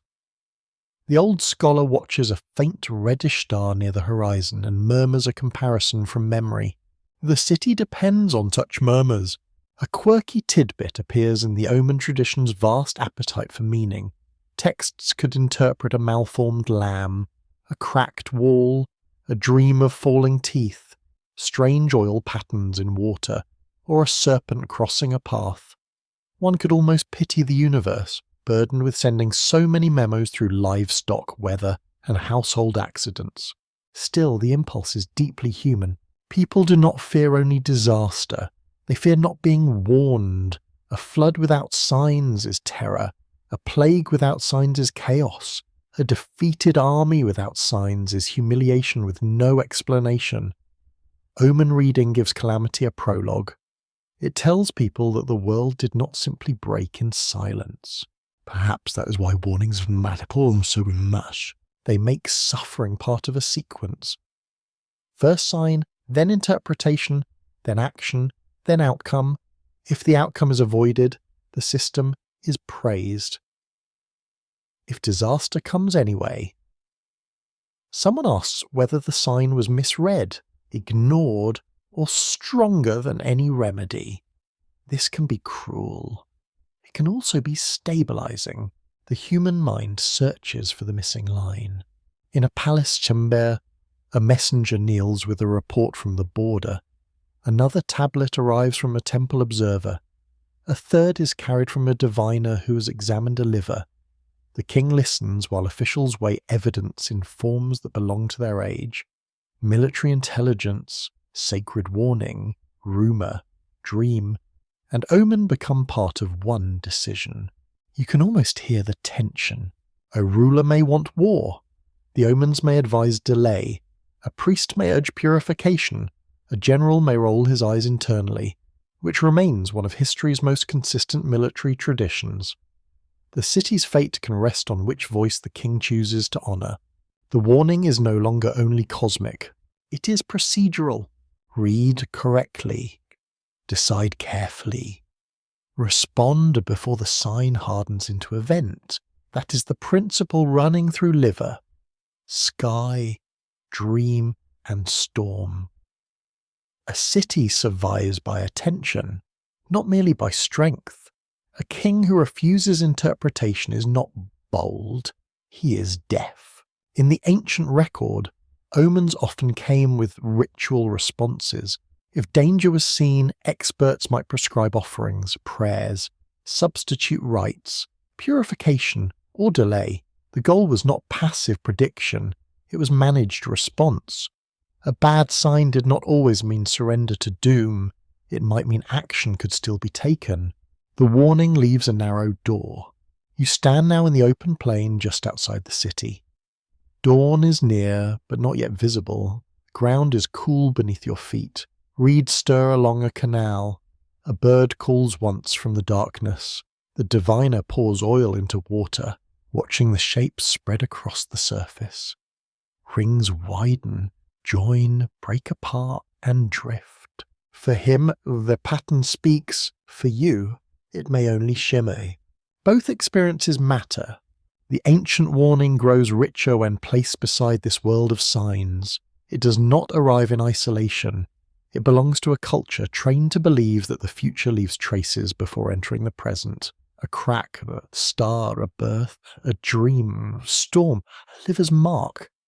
Each may be a doorway through which what comes next briefly becomes visible. But visibility is not understanding. That is the wound in the system. Signs may appear, yet readers may disagree. The message may be real, yet incomplete. A king may hear and refuse. A scholar may see too late. The gods may speak in riddles because plain speech, apparently, would make history too easy. So the city keeps wriggling. The lamps burn low. The liver is recorded. The sky fades into morning. The oil pattern breaks apart. The diviner presses signs into clay, preserving his judgment for officials who will read it with concern as annoyance or political convenience. Outside, people wake. Bread is baked. Water is carried. Animals are led from pens. A child chases another through a lane while a woman scolds them both with admirable efficiency. The city resumes its labour, held together by thousands of small acts and watched by readers of things most people would never notice. You feel the calm unease beneath it all. The world may be full of warnings. That does not mean humanity is good at hearing the same. It may mean the opposite. Perhaps signs multiply because attention fails, or perhaps the future whispers through liver and sky because louder messages have already been ignored. The dawn opens slowly. A pale line forms above the plain. The stars retreat, not gone, only hidden by daylight. The diviner gathers his tablets and steps back toward the city, carrying interpretations like fragile vessels. Behind him, the canal reflects the first grey light, smooth and unreadable, and the warning continues not as a single sentence, but as an ancient discipline of watching everything. You step into the long sleep of clay, where voices are no longer spoken and refuse to disappear. The city has fallen quiet in a way no living city ever does. No sandals scrape across courtyards, no market cry rises beyond the gate, no temple singer tests a melody in the morning air. The rooms are broken. The walls slumped inward, and the roofs have returned to earth. Wind moves where people once argued over grain, oil, tools, and promises. Silence has taken possession. Yet beneath the collapsed floors, the tablets remain. They lie in storerooms, schoolrooms, private houses, and official archives, stacked or scattered, whole or broken, baked hard by disaster or preserved by dry soil. Some rest face down in dust, some are cracked across the middle, some still carry seal impressions, fingerprints, and the faint touch of hands that never imagined their work would survive kings. Clay keeps strange hours. A tablet does not sleep the way a human sleeps. It waits without needing comfort. It does not remember by desire, but by form. The wedges are still there, cut into matter. Their meaning has fallen out of living speech, but the marks endure. This is the great patience of archives. They can outlast the people who understand them. That is both beautiful and odd. Archaeological records confirm that thousands of cuneiform tablets have been recovered from Mesopotamian sites, including administrative accounts, school exercises, hymns, legal documents, letters, myths, and scholarly texts. Museums and universities in the United States, Britain, France, Germany, and Iraq have spent generations conserving, cataloguing, photographing, and interpreting them. The work is slow, often unglamorous, and absolutely essential. History is mostly patient labour. You move through a ruined archive room. The floor is uneven beneath dust and fallen brick. A shelf has collapsed long ago, leaving tablets in a spill like dried leaves after a storm. One records rations, another lists professions, another preserves a fragment of a hymn, another carries a warning, though only half of its lines remain clear. They lie together without hierarchy. Cosmic fear beside laundry-level administration, divine decree beside grain delivery, a lament beside a receipt.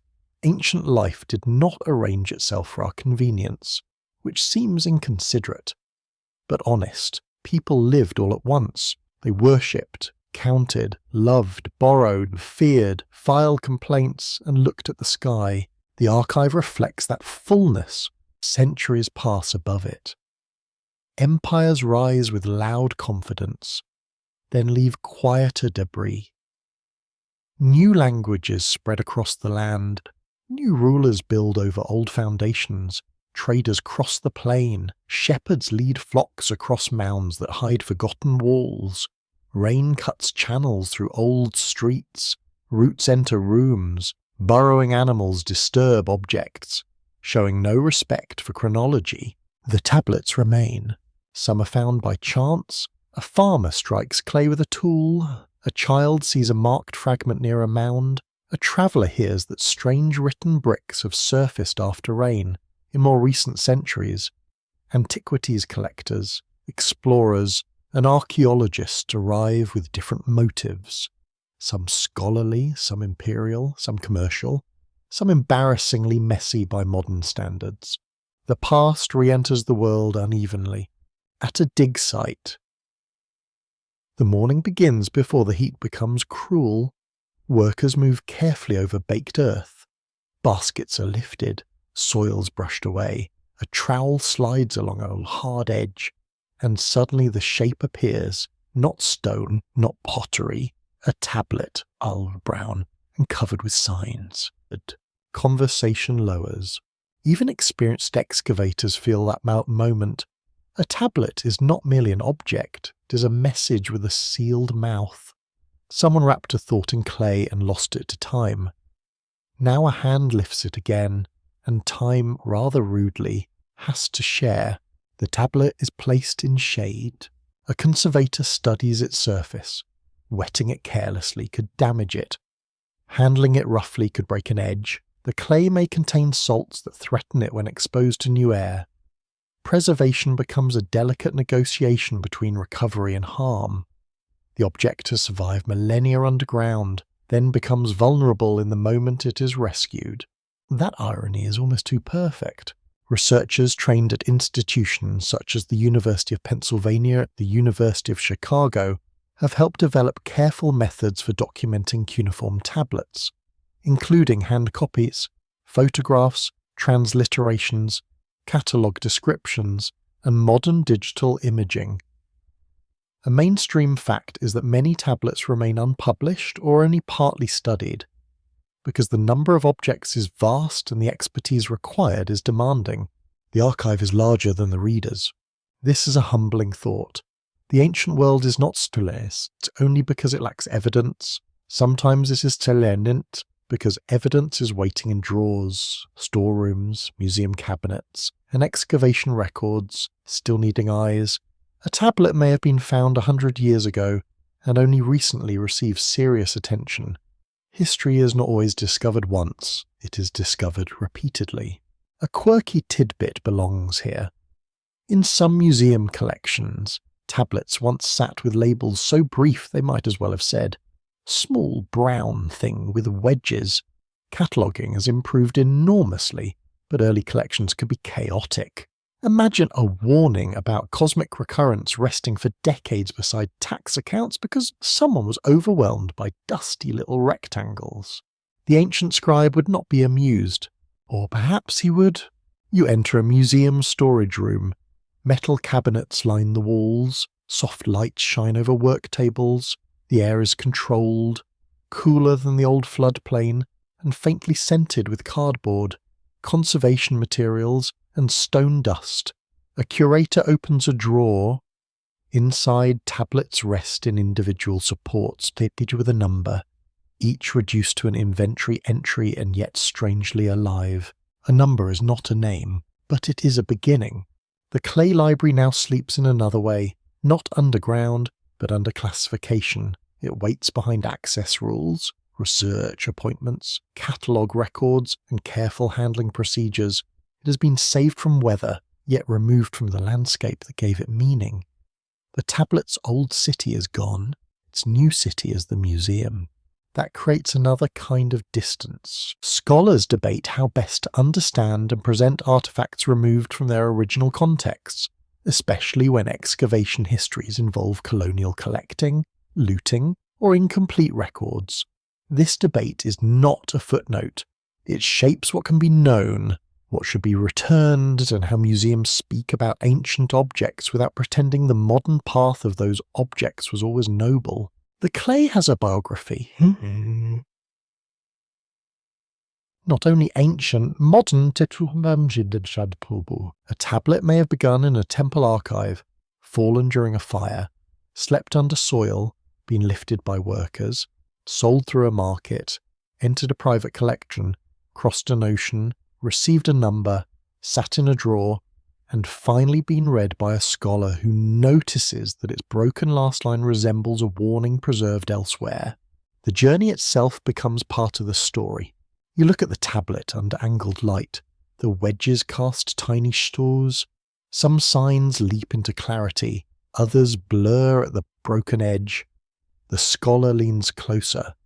Eyes narrowing.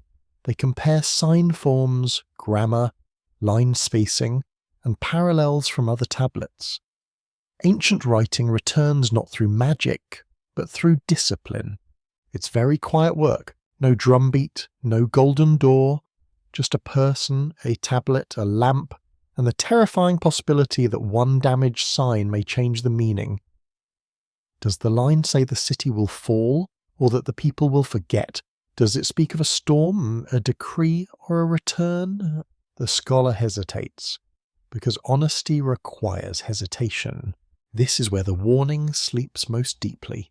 Not in the earth, but in uncertainties. The clay library preserves more than answers. It preserves questions in hardened form. Every broken tablet reminds you that history is not a finished palace. It is a ruined city through which readers walk with small lamps, noticing one doorway at a time. The missing pieces are not empty. They shape the room. Outside the museum, modern traffic passes. Phones glow. Elevators hum. Someone buys coffee downstairs, probably unaware that nearby, a line written before the Roman Empire, before classical Greece, before most familiar histories, is being examined again. Modern life continues around ancient dread with the same casual confidence once shown by people beside the canals. That feels important. The tablets wait through it all. They waited beneath mud. They wait beneath glass. They wait in databases and drawers. They wait for readers not yet born, for technologies not yet made, for questions not yet asked. Their warnings not exhausted by one translation.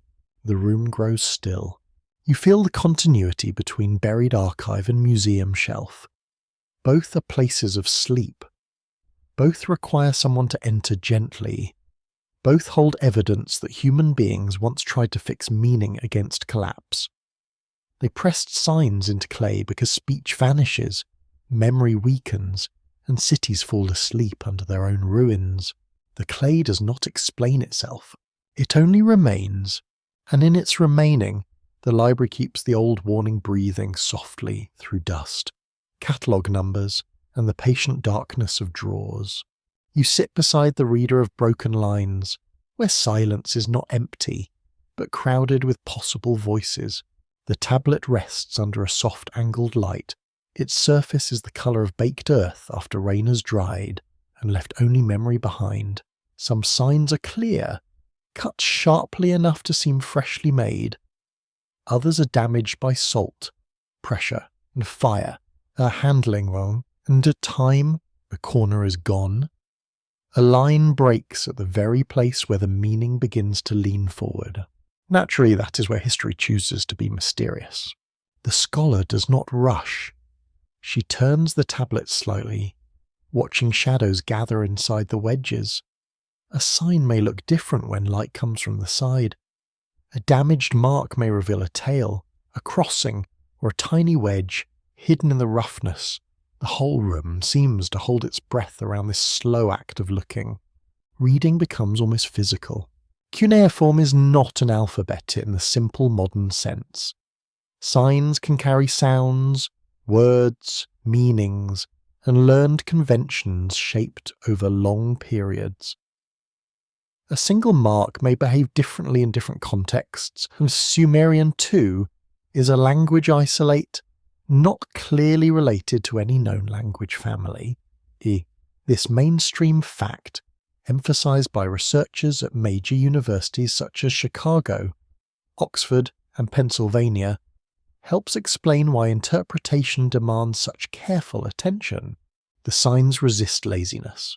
A tablet is copied by hand into a drawing, sign by sign. Then the signs are transliterated into modern scholarly notation. Then they are translated, cautiously, often with questions waiting like small traps beside every line. A word may be certain, a verb may be damaged, a divine name may be partly lost. A grammatical ending may shift the sense from command to memory. Tiny things become enormous. You watch the scholar compare the tablet with other copies. One lies in a museum across the ocean. Another was published in an old excavation report. A third exists only as a photograph taken under poor lighting. Because history enjoys giving its readers character-building exercises, each copy preserves something different. None preserves everything. The text becomes a chorus of fragments. One tablet gives the beginning of the line, another preserves the middle, a third holds the final sign. Though badly worn, together they suggest a sentence that no single object fully keeps.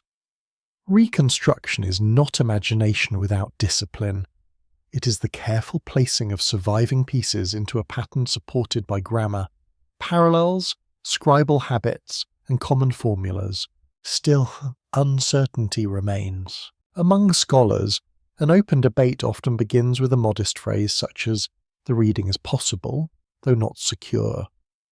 That phrase may sound timid, but it is a doorway into intellectual honesty. It means the evidence points one way, yet the clay has not surrendered completely. A damaged warning may say that destruction returns, it may say that kingship returns, It may say that silence returns. Each possibility changes the mood. Your eyes move across the broken line. The tablet appears simple, yet it contains layers of time. There is the original composition, perhaps older than the copy. There is the school or archive where this version was written. There is the moment of damage. There is the rediscovery. There is the modern reading. Every translation is a meeting between those layers. No line arrives alone. A mainstream historical fact helps anchor the scene. Miwe. Many Sumerian literary works are known from later copies, especially from scribal schools in the early second millennium before the Common Era. Students copied older compositions as part of training, preserving myths, hymns, debates, proverbs, and royal traditions. Some works may therefore reflect older memory through younger manuscripts. Time folds inside the tablet. That is why the last warning feels so difficult. It may speak from one historical moment while claiming an older authority. It may preserve a tradition that changed as scribes copied it. It may carry temple theology, political lessons, environmental fear, and poetic artistry in one compressed body of clay. To read it as only one thing would be tidy. Ancient texts are rarely tidy. The scholar murmurs a phrase and then stops. A sign near the edge may not be what earlier editors thought. Under new lighting, it seems to curve differently. Perhaps it is not the sign for city, but the sign for assembly. Perhaps not fate, but decree. Perhaps not mankind, but the people. She checks a sign list, then another edition, then a photograph. The room remains calm, but something has shifted. This is the small drama of philology, the patient science of old words. It lacks the noise of excavation, yet it can change the whole story. A single correction may move the warning from one speaker to another. A restored line may show that the text is not predicting a disaster, but remembering a cycle. Another restoration may reveal that the future is addressed through the language of old precedent. The past speaks in grammar. A quirky tidbit belongs among the dictionaries and sign lists. Early decipherers sometimes argued fiercely over signs that now seem straightforward, while modern scholars still debate signs that look obvious to outsiders. It is humbling to realize that one little wedge can make brilliant adults behave like people trying to assemble furniture from instructions written during a thunderstorm. The clay is patient with them all. You lean closer to the translation draft. It does not sound like the dramatic title someone might give it in modern entertainment. It is quieter, more formal, and more unsettling because of that restraint. The line does not scream that the end is near. It suggests that what has once been decreed may again be known. It warns that people forget the pattern until the pattern arrives around them. That is colder than spectacle. The scholar writes several options in the margin. She does not choose immediately. A responsible translation may include uncertainty, broken brackets, and notes explaining why one reading is preferred. This can frustrate listeners who want ancient truth delivered like a sealed envelope. But the brokenness is part of the truth. The tablet survived, not as a perfect message, but as a wounded witness. Its wounds speak too. Modern imaging has helped reveal signs that older readers missed. But the human eye and mind still matter. Light can show a wedge. It cannot decide meaning alone. Databases can gather parallels. They cannot remove judgment. Technology extends scholarship, but it does not replace the slow ethics of saying, this is what we can know, and this is where the evidence ends. That boundary is sacred in its own way. You imagine the ancient scribe's hand moving across the wet clay, then the modern scholar's hand moving across paper. Both are interpreters. One preserves a tradition from a world of temples and omens. The other reconstructs that tradition in a world of museums, journals, and quiet offices. Between them lies a long darkness, but also a continuity of attention. Attention becomes the bridge. The warning gains force precisely because it is incomplete. A whole statement might be easier to contain. It could be quoted, filed, and turned into a neat conclusion. A broken statement remains open. It makes the listener participate. You supply caution where the text supplies absence. You sense danger where the edge has crumbled. The missing signs deepen the silence. Scholars may disagree over whether the final readable lines point to divine punishment, cosmic recurrence, royal collapse, social disorder, or a ritual warning. Each interpretation has evidence. Each leaves something unresolved. This is not failure. It is the shape of a text that has crossed too many centuries to arrive untouched.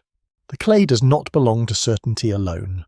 In the quiet room, the scholar finally reads the line aloud in a tentative translation.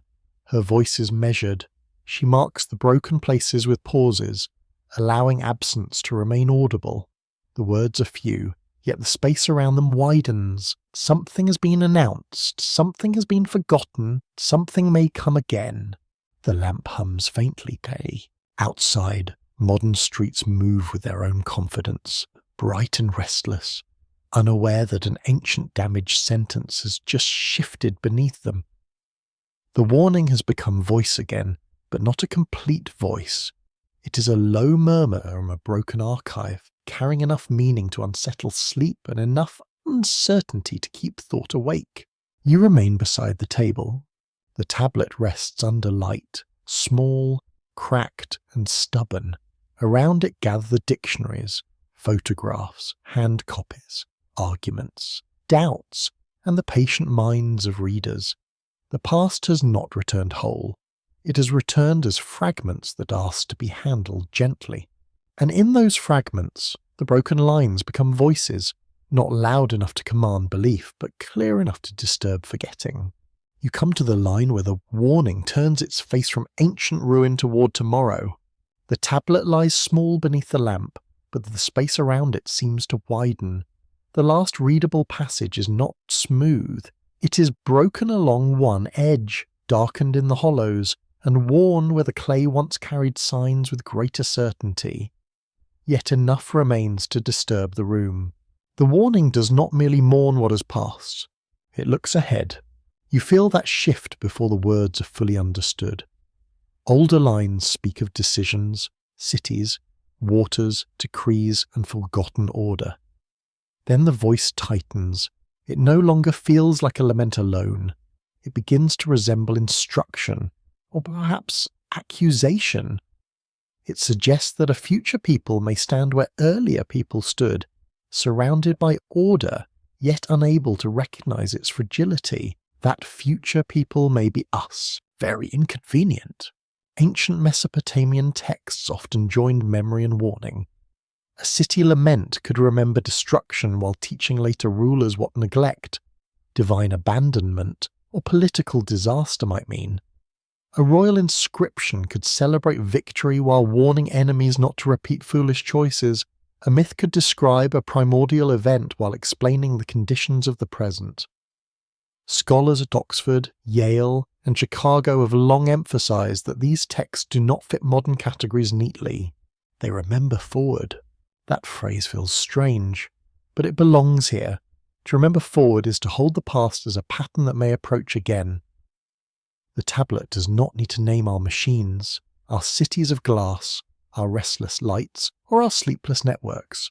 Its warning is older and therefore more adaptable. It speaks of forgetfulness inside abundance, arrogance inside order, and their human talent for mistaking delay for safety. The clay has seen that before. You imagine a Sumerian street at noon. Merchants shade their goods with woven mats. A scribe presses ceilings into clay. Children carry water jars too large for their arms. Above the houses, the temple catches the light. The city believes in its own continuation because continuation is what yesterday seemed to promise. Every age is vulnerable to that illusion. The warning names tomorrow not by calendar, but by condition. When people cease to listen, when leaders confuse favour with ownership, when signs are treated as inconveniences, when memory becomes ornament rather than guide, when the system that sustains life is treated as background noise, then the future begins to resemble the old danger. Not suddenly, quietly, A mainstream historical fact gives the warning earthly weight. Southern Mesopotamian cities faced real pressures from water management, soil salinity, political rivalry, shift in trade, and warfare. None of these alone explains every change across such a long history, and scholars continue to debate their relative importance. Yet the evidence shows that early cities were dynamic, vulnerable systems, not fixed monuments outside time. That is the practical root of the fear. A city can fail without being cursed. A city can also interpret failure as curse. The ancient mind did not always separate those possibilities, and perhaps the separation is less complete than modern people like to believe. Environmental strain, political pride, and sacred neglect may speak in different languages about the same collapse. The warning lies where those languages meet. You hear it now as a soft command to attend to the river before it rises, tend to the field before salt whitens the soil, tend to the poor before hunger becomes unrest, tend to the temple before ritual becomes empty performance, tend to memory before it hardens into decoration, admired but unused. That last failure is especially common. A museum can preserve a tablet, while a society ignores its meaning. A school can teach a date while forgetting the fear behind it. A leader can quote ancient wisdom and continue behaving like the warning was addressed exclusively to someone else. History is full of people who admire ruins while building new ones. There is the gentle sarcasm of time as a quirky fringe tidbit trails this line of thought. Some modern interpreters claim the final Sumerian warnings predict our technological age with hidden precision, including machines, skyfire, or civilization's final cycle.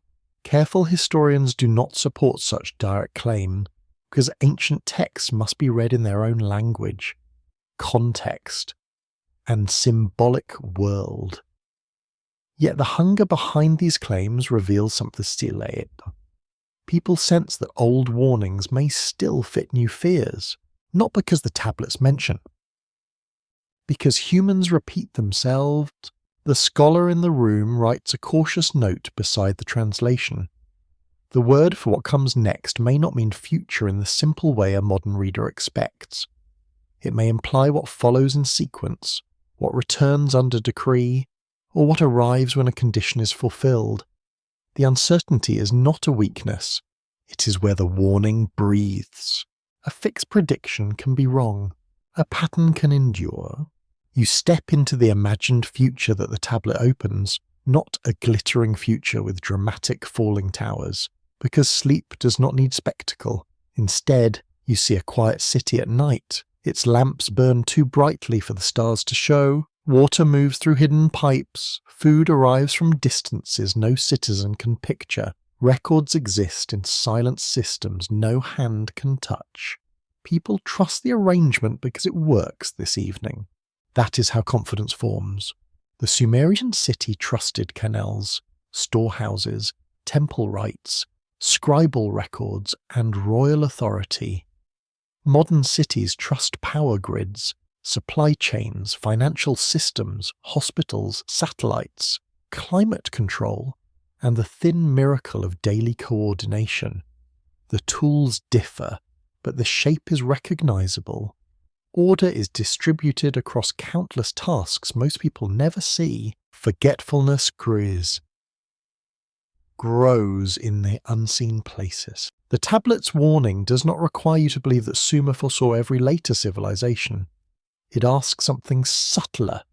It asks whether civilization itself carries recurring risks. Complexity brings strength, but also dependence. Writing preserves memory, but also creates distance from lived experience. Institutions organize life, but also hide responsibility inside procedure. Power builds walls, then mistakes walls for safety. The old Clay knows about that, Mr.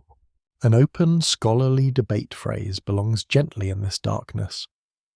Researchers continue to discuss whether ancient collapse narratives should be understood primarily as religious theology, political reflection, literary art, environmental memory, or social warning? The most honest answer may be that they are several at once. Ancient writers often compressed many truths into one story because life itself refused simplifying. The tablet does not choose one lane. It speaks like weather over a floodplain. You now hear the final readable message as a warning against delayed recognition. The signs are already present before the crisis becomes undeniable. The river changes before the street floods. The storehouse weakens before hunger spreads. The ruler grows deaf before the city falls. The ritual becomes hollow before the god is said to depart. The future enters by small doors. A cracked canal wall, a corrupted measure of grain, a dream dismissed, a scholar ignored, a poor harvest explained away, a strange silence in the market, a treaty broken with a confident smile. These are not cinematic beginnings, they are ordinary beginnings, which is why they are dangerous. The tablet seems to understand that. You picture the ancient scribe pressing the phrase for what comes next. Perhaps he thinks of his own city. Perhaps he thinks of older cities named in school traditions. Perhaps he copies words that already feel ancient to him. He cannot imagine the full chain of readers who will come later. Yet his hand gives the warning a body. Clay becomes a messenger without legs. Its journey is slow beyond comprehension. It passes through burial, fracture, excavation, storage, study, doubt, and renewed speech. It does not hurry. That is part of its power. A warning that takes thousands of years to arrive does not sound urgent in the usual sense. It sounds deep. Depth can be more frightening than urgency. The message names tomorrow by reminding you that tomorrow is not empty. It is shaped by what has been neglected today. The future is not only ahead, it is growing quietly inside habits, choices, silences, and failures of attention. Ancient people knew this through canals and omens. Modern people know it through systems too vast to feel with the hand. Still, the hand matters. A hand repairs, a hand writes, a hand opens a gate in time, a hand feeds the fire, seals the jar, lifts the child, copies the warning, or turns away. Civilization may be vast, but it is always touched into being by human hands. The tablet rests under the lamp again. Its damaged edge refuses final certainty. Its readable signs offer just enough to trouble comfort. What comes next is not described as a monster waiting beyond the hills. It is described as consequence, return, and recognition arriving late. That is quieter than prophecy, and perhaps more useful. You listen to the clay's low message. Do not assume the wall will hold because it held yesterday. Do not assume the river is harmless because it is beautiful at sunset. Do not assume the old stories are dead because their cities are dust. Do not assume that being late to understand is different from not understanding at all. The room grows dim. The warning has turned towards tomorrow, but it has not named a date. It has named a human condition, and that is why it can pass from Sumer into every age that builds, forgets, and calls its forgetting progress. You enter the quiet laboratory where ancient dust meets modern light, and the tablet begins to speak in ways no naked eye could hear. The room is clean, cool, and almost unnaturally still. Nothing smells of river mud here. Instead, the air carries faint traces of metal shelving, cotton gloves, paper folders, and warmed equipment. A tablet rests on a padded support beneath an imaging rig, small and brown and unimpressed by all this modern attention. Clay has seen empires. It does not get excited by cables. A researcher adjusts the angle of a light source. Another checks a screen where the tablet's surface appears enlarged. Rough as a desert seen from above, every ridge casts a shadow, every wedge becomes a valley. What looked like damage becomes landscape. What looked blank begins to show pressure marks, old scratches, and the surviving memory of a reed tip. The machine does not translate. It reveals. Modern imaging has changed the study of ancient tablets in important ways. Researchers at major universities and museums have used high-resolution photography, reflectance imaging, three-dimensional scanning, and digital databases to record fragile inscription more carefully than older hand copying allowed. The mainstream fact is simple. Better images can show signs that earlier scholars missed or doubted. The tablet gains another chance. You watch the light move across the clay from one direction, then another. Under the first angle, a damaged sign seems unreadable. Under the next, a tiny wedge appears near the edge. Under a third, the mark aligns with a known sign form. It is not a miracle, it is patience made technical. Still, it feels close to wonder. The screen glows softly in the dim room. No one speaks for a moment. A sign that once vanished into roughness now has shape again. It is not enough to solve everything, because history rarely rewards drama so generously. But it is enough to narrow the question, enough to reopen a line, enough to make a scholar sit back, breathe out, and reconsider a translation. That is a small earthquake. In older days, readers relied on the object itself. Hand copies and published drawings, some copies were brilliant, some were hurried, some were made under difficult conditions, with poor light, damaged tablets, limited access, and they're the kind of eye strain that makes even eternity feel inconvenient. Modern methods do not erase those earlier labours. They place them in conversation with new evidence. The dead and the living revise together. A quirky tidbit belongs in the glow of the screen. Some digital images of tablets look so detailed that a fingerprint left by an ancient scribe can appear beside the writing. It is a startling intimacy. You go looking for kings, gods, and warnings, and suddenly find the soft ridge pattern of a tired human thumb. That may be the most honest archive of all. The researcher zooms closer. The final line stretches across the monitor, its damaged region magnified until it no longer looks like writing, but terrain, pits, cracks, broken edges, salt blooms, and precious shadows cover the surface. A modern tool can measure depth and angle, but interpretation still rests on human judgment. Is that a wedge or a fracture? Is that tail intentional or accidental? Machines improve the question. They do not abolish uncertainty. This is where open debate continues. Scholars discuss whether digital reconstruction should privilege visible traces, expected grammar, parallel passages, or scribal habit when signs are damaged.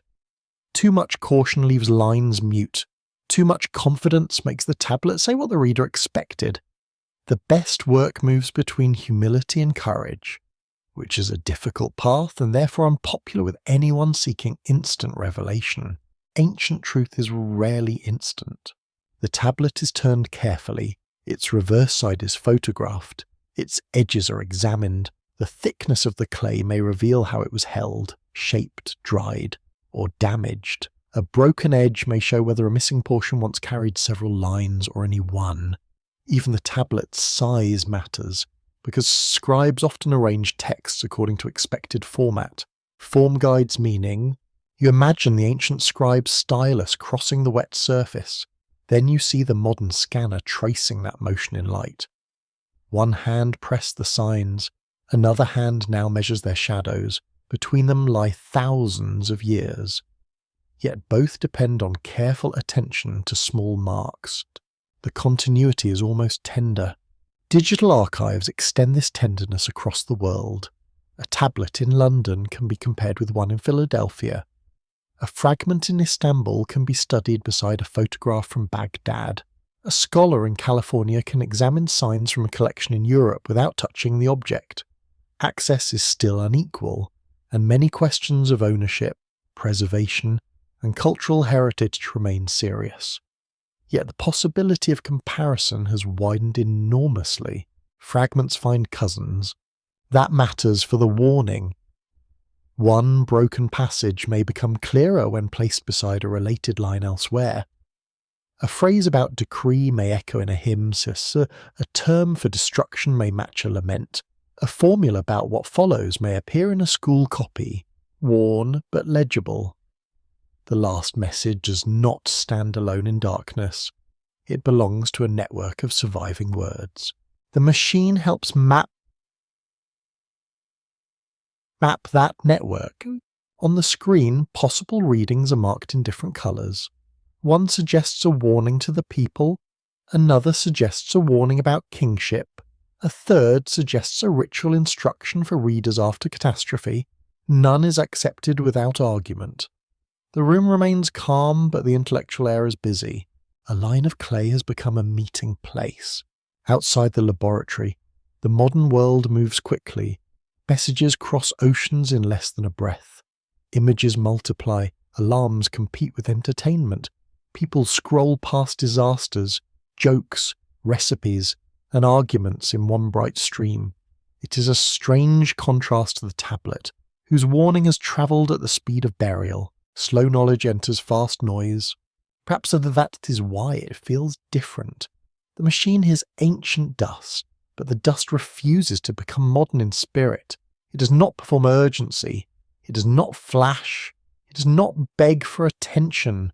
It simply offers marks. If someone will slow down enough to receive them, in a hurried age, slowness itself becomes part of the warning. You feel the light shift. A new scan reveals a faint sign near the break. The scholar compares it with the sign list and with known examples from the same period. The mark may indicate return. It may indicate restoration. It may be part of a verb meaning to come again. The room tightens around possibility. Nothing is final. But possibility has weight. The last warning begins to sound less like a sealed prediction and more like a recovered pulse. Its rhythm appears through technology, scholarship, doubt, and renewed attention. Machines can illuminate hidden wedges, but they also remind you how much remains dependent on care, or a rushed reader may miss what a patient image reveals. A careless world may miss what a patient warning preserves. The pattern repeats even here. Reading a tablet becomes a small model of reading history. You gather fragments, you adjust light, you compare evidence, you resist dramatic certainty, you accept that damage cannot always be healed. Then you speak only as far as the signs allow. That is wisdom in miniature. The tablet is removed from the imaging platform and returned to its support. The screen still holds its enlarged ghost, brighter and clearer than the object seems in ordinary sight. For a while, the ancient and modern versions exist together. Clay on the table, light on the screen, touch and dull, silence and signal. Neither is complete without the other. The warning has not become easy. It has become more legible, which is different. A clearer sign may deepen the mystery rather than end it. A recovered word may reveal that the ancient text was not simpler than we thought, but more layered. The machine does not flatten the past, and it lets its roughness show. You leave the laboratory quietly. Behind you, files are stored, images named, notes written, and debates prepared. The tablet returns to darkness, not the darkness of burial, but the careful dimness of preservation. It has been read a little more closely, it has yielded one more breath, and somewhere inside the captured shadows of those wedges, ancient dust has spoken again, softly enough that only attention can hear it. You stand above a wide plain of ruins, where one city's warning begins to echo through the rise and fall of many others. The view is almost peaceful. Low mounds soften under evening light. Broken walls hide beneath grass, dust, and wind-blown soil. A few stones catch the sun like dull teeth. The air smells of dry earth, wild herbs, and distant smoke from a village beyond the fields. Nothing here announces empire. Nothing here admits how many ambitions once passed through this silence. The land is very good at understatement. Yet beneath your feet lies a pattern repeated across centuries. Sumerian cities grow, compete, flourish, fail, and are rebuilt or replaced. Later kingdoms inherit their techniques, their myths, their gods, their scribal habits, and then their habit of believing that order can be made permanent if enough walls, laws, rituals, and armies are arranged correctly. History admires the effort. Then history clears its throat. A mainstream fact anchors this long view.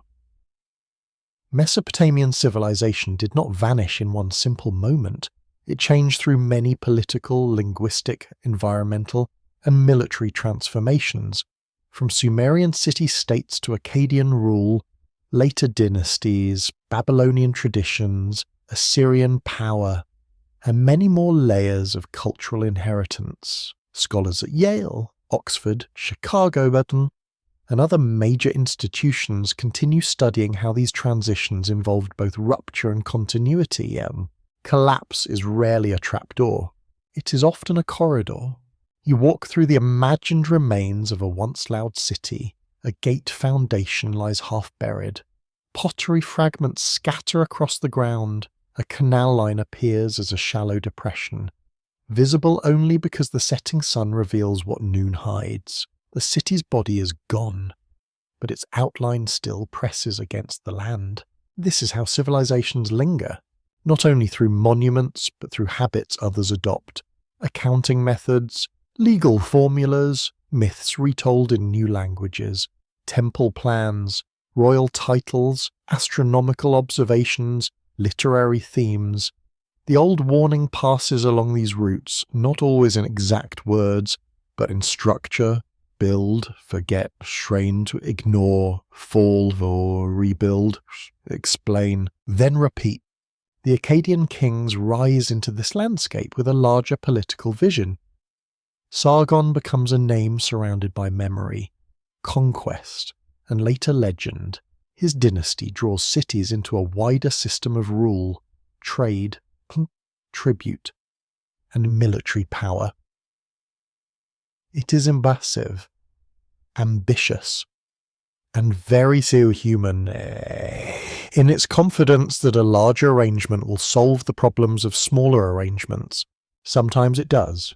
For a while, scholars still debate the causes behind the decline of the Akkadian Empire, including political rebellion, internal strain, and possible climate stress. Scientific studies have explored evidence for regional aridity around the late 3rd millennium before the Common Era.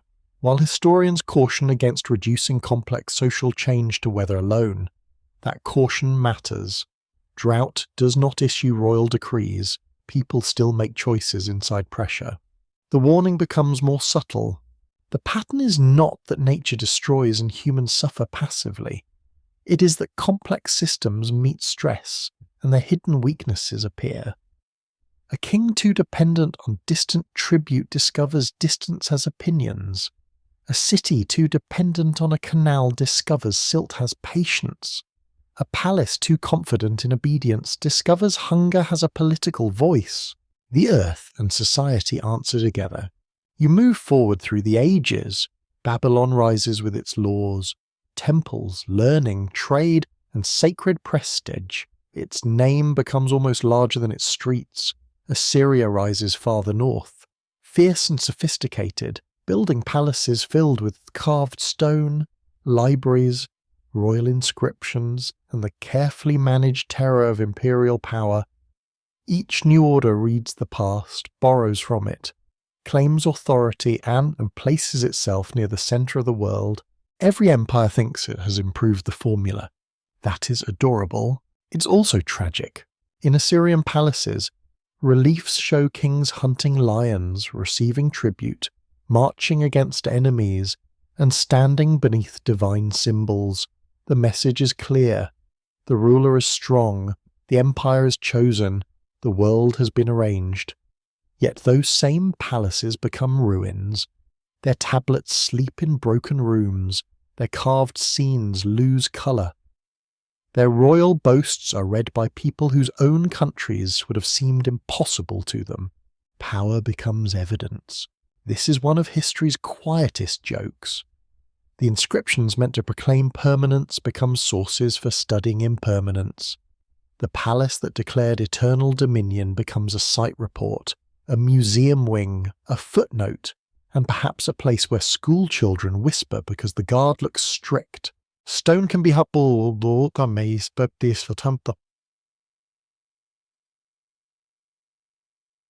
too. The Sumerian warning, weighed against later empires, begins to feel less like a single message and more like an ancient grammar of collapse.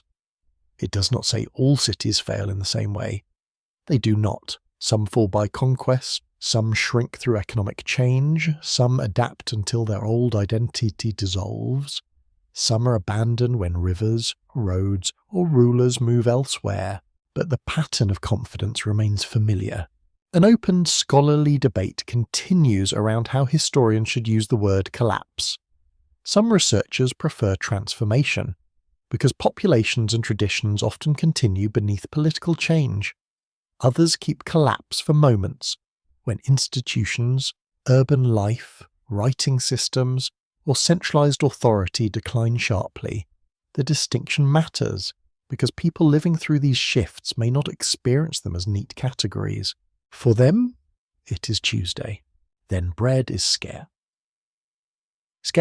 Then taxes change. Then soldiers arrive. Then the temple roof leaks and no one repairs it. That last image may be closer to truth than a dramatic ending.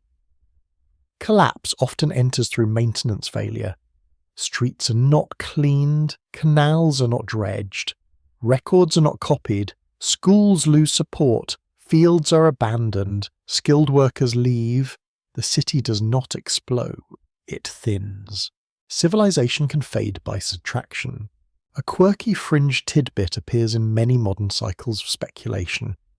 Some writers link Sumer, Egypt, the Indus, Mesoamerica, and Lost Island myths into a single vanished mother, civilization that rises and falls in scheduled ages.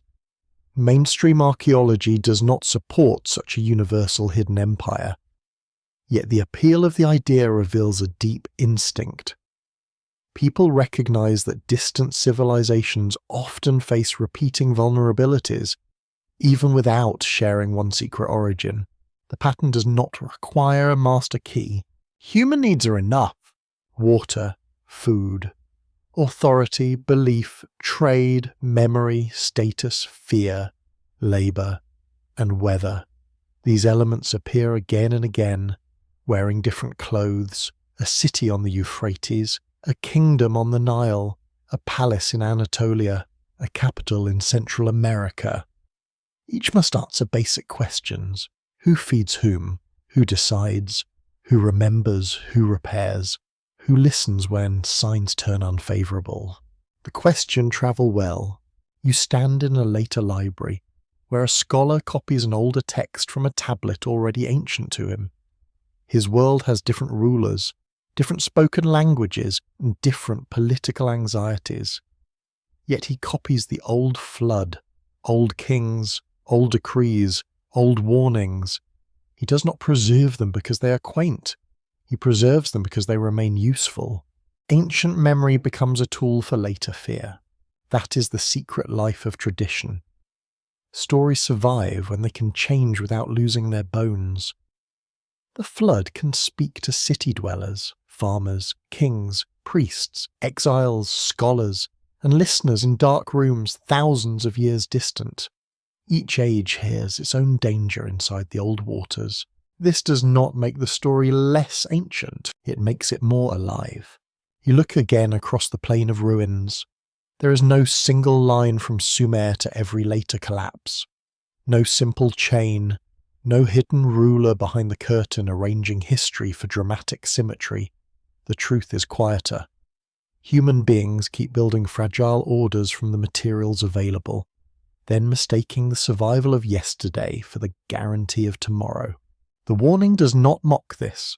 It understands it. Building is necessary. Cities are not foolish simply because they fail. A house that shelters a family for one generation has mattered. A canal that feeds fields for a century has mattered. A school that teaches writing to children who preserve older songs has mattered. Impermanence does not erase meaning. It only forbids arrogance. The sun lowers. Shadows lengthen over the mound. A bird calls from somewhere near the old canal depression. The air cools against your face, beneath the earth. Brick lines wait in silence. Above it, the sky is clear and indifferent, as skies often are when humans want comfort from them. You feel the pattern without forcing poet. Cities rise because humans need order. Cities fall because order is costly, contested, and vulnerable. Cities rise again because memory and hunger both demand it. The warning survives because each rebuilding carries the risk of forgetting why the last walls failed. In that long rhythm, Sumer becomes not only an origin, but a mirror. And the mirror does not show one lost city. It shows a procession of human confidence moving through dust, each age holding a lamp, each age believing the darkness behind it belongs only to the dead. You turn inward now, away from ruined walls and river plains, toward the oldest question hiding inside the warning. What were humans made us for? The question settles quietly, like dust on a threshold. It is not the sort of question that behaves politely. It enters temples, fields, bedrooms, archives, and royal courts. It sits beside workers at dawn and beside kings at night. It follows children learning signs in a schoolroom. It listens while priests lift bread before a divine image. It is patient. In the ancient Mesopotamian imagination, human purpose was often described through service. People fed the gods through offerings, maintained temples, cultivated fields, built cities, and kept ritual order alive. A mainstream historical fact is that many surviving texts connect humanity with labour, worship, and the maintenance of divine households. Scholars at institutions such as Yale, Oxford, and the University of Chicago study these ideas through myths, hymns, temple records, and administrative tablets. The evidence is earthy. Humans are not placed in a garden of pure leisure. They are placed in a system of duties. Bread must be baked for the god, beer must be brewed, animals must be selected, songs must be sung, floors must be swept, fields must be watered. The divine world may be majestic, but it apparently still expects breakfast. That detail is wonderfully human. You stand in a temple kitchen before sunrise. The air is warm, though the sky outside remains dark. A baker shapes dough with practiced hands. A brewer checks jars. A young attendant carries water carefully, trying not to spill and failing only a little. The smell of grain, yeast, smoke, and oil gathers beneath the roof. This is sacred, not glamorous, perhaps, but central. The divine statue may sit in a chamber adorned with precious goods, but the daily service depends on human bodies doing ordinary tasks with extraordinary meaning.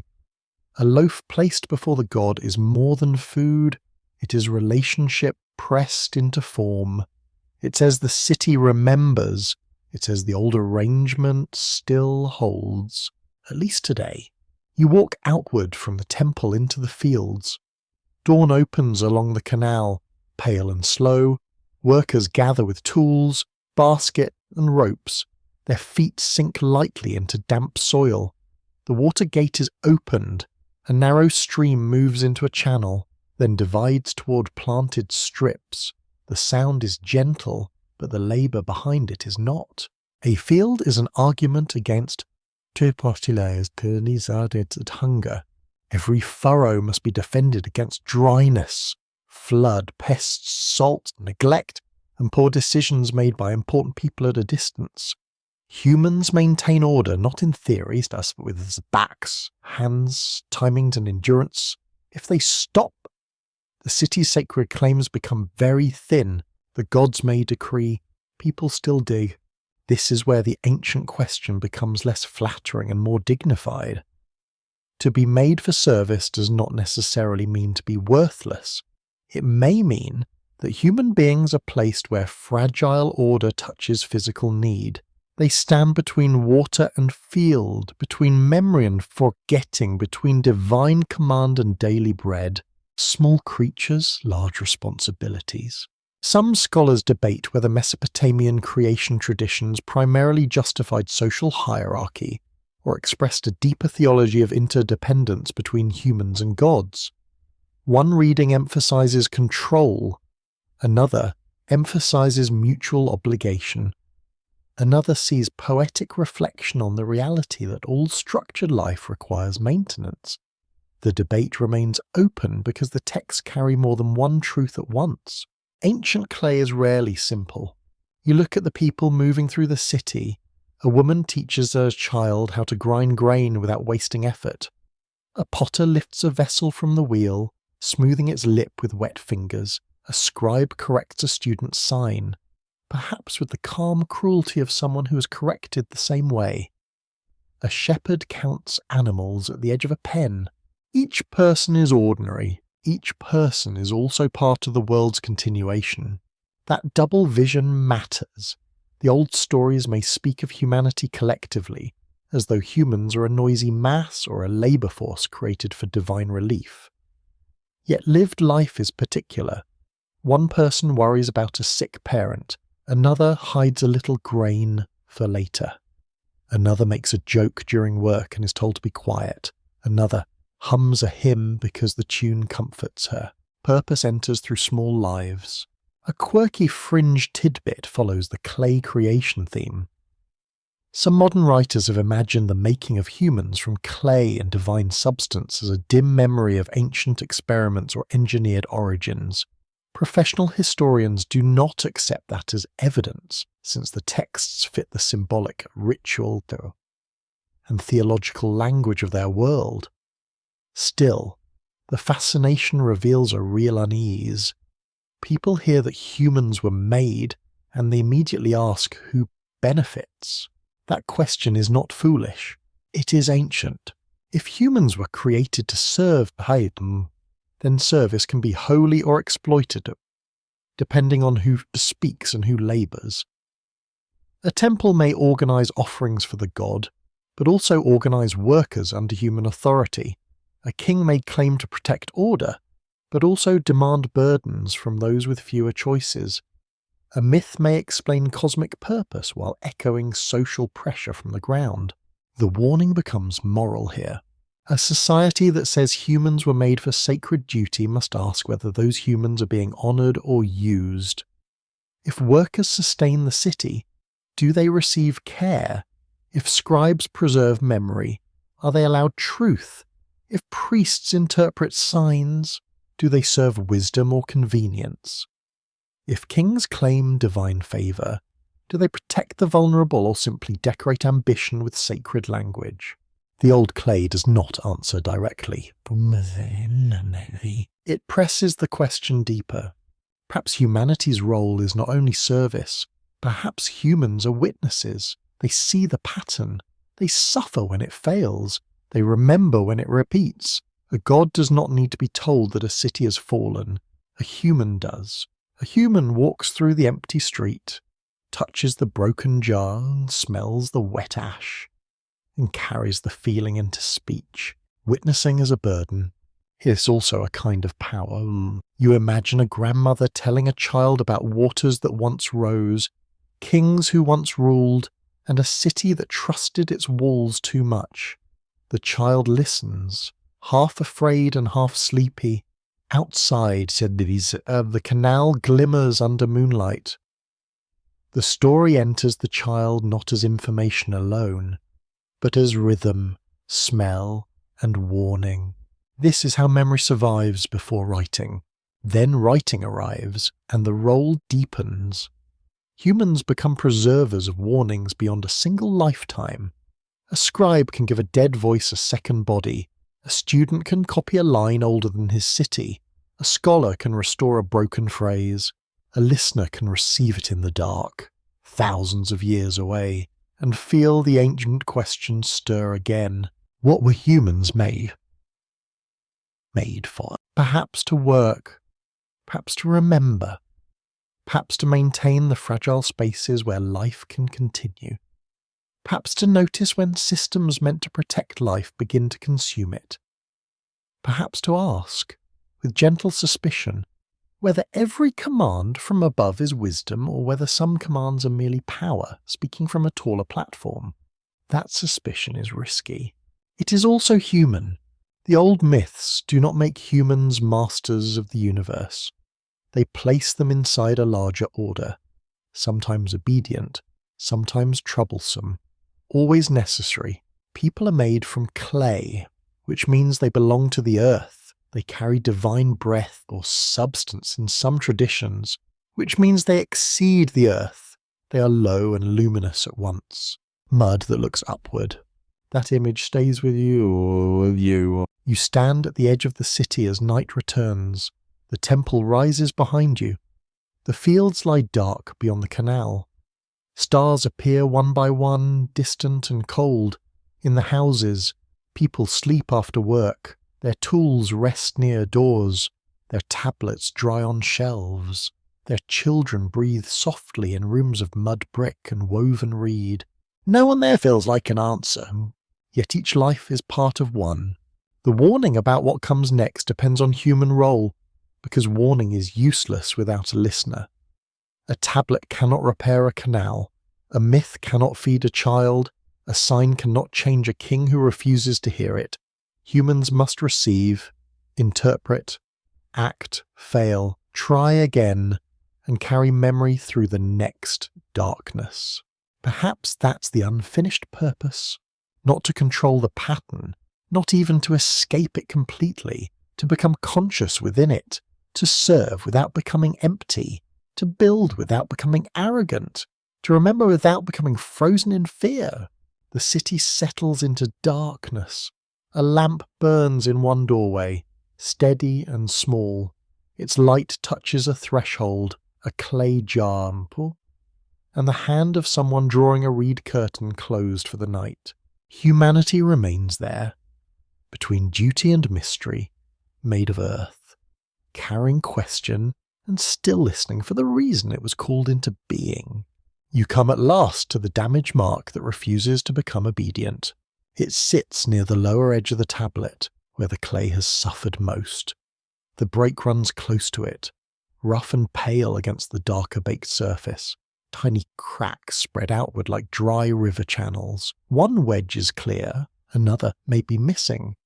A third could be a sign, a scratch, or the stubborn imagination of someone who has stared too long under a lamp. The room grows very still. This is the place where certainty stops walking. The readable lines have brought you close to the warning's final turn. Then the clay withdraws. It does not give the satisfaction of a complete command, it offers a mark that might change everything, then hides part of itself in damage. Ancient science has excellent all sorts of myths. A scholar leans nearer with careful restraint. She has seen this kind of problem before. A tablet may preserve 90 signs clearly, only to lose the one sign everyone most wants. That is not fate, probably, but it feels suspiciously literary. The damaged mark could belong to a verb about returning. It could point toward completion. It could identify a people, a city, a decree, or a silence imposed after warning. Each reading opens a different door. Mainstream research in cuneiform studies confirms that damaged signs often require comparison with parallel texts. Sign lists, grammatical patterns, and scribal habits. Specialists trained at places such as Oxford, Yale, Chicago, and Pennsylvania learn to balance possibility against evidence. They know that an uncertain reading should not be forced simply because the story becomes prettier. Pretty stories are dangerous. The ancient world has already suffered enough from modern confidence. Every broken object invites a helpful imagination, and imagination is charming until it begins forging evidence. A careful reader must resist the urge to complete the line too neatly. The tablet is not a puzzle made for entertainment.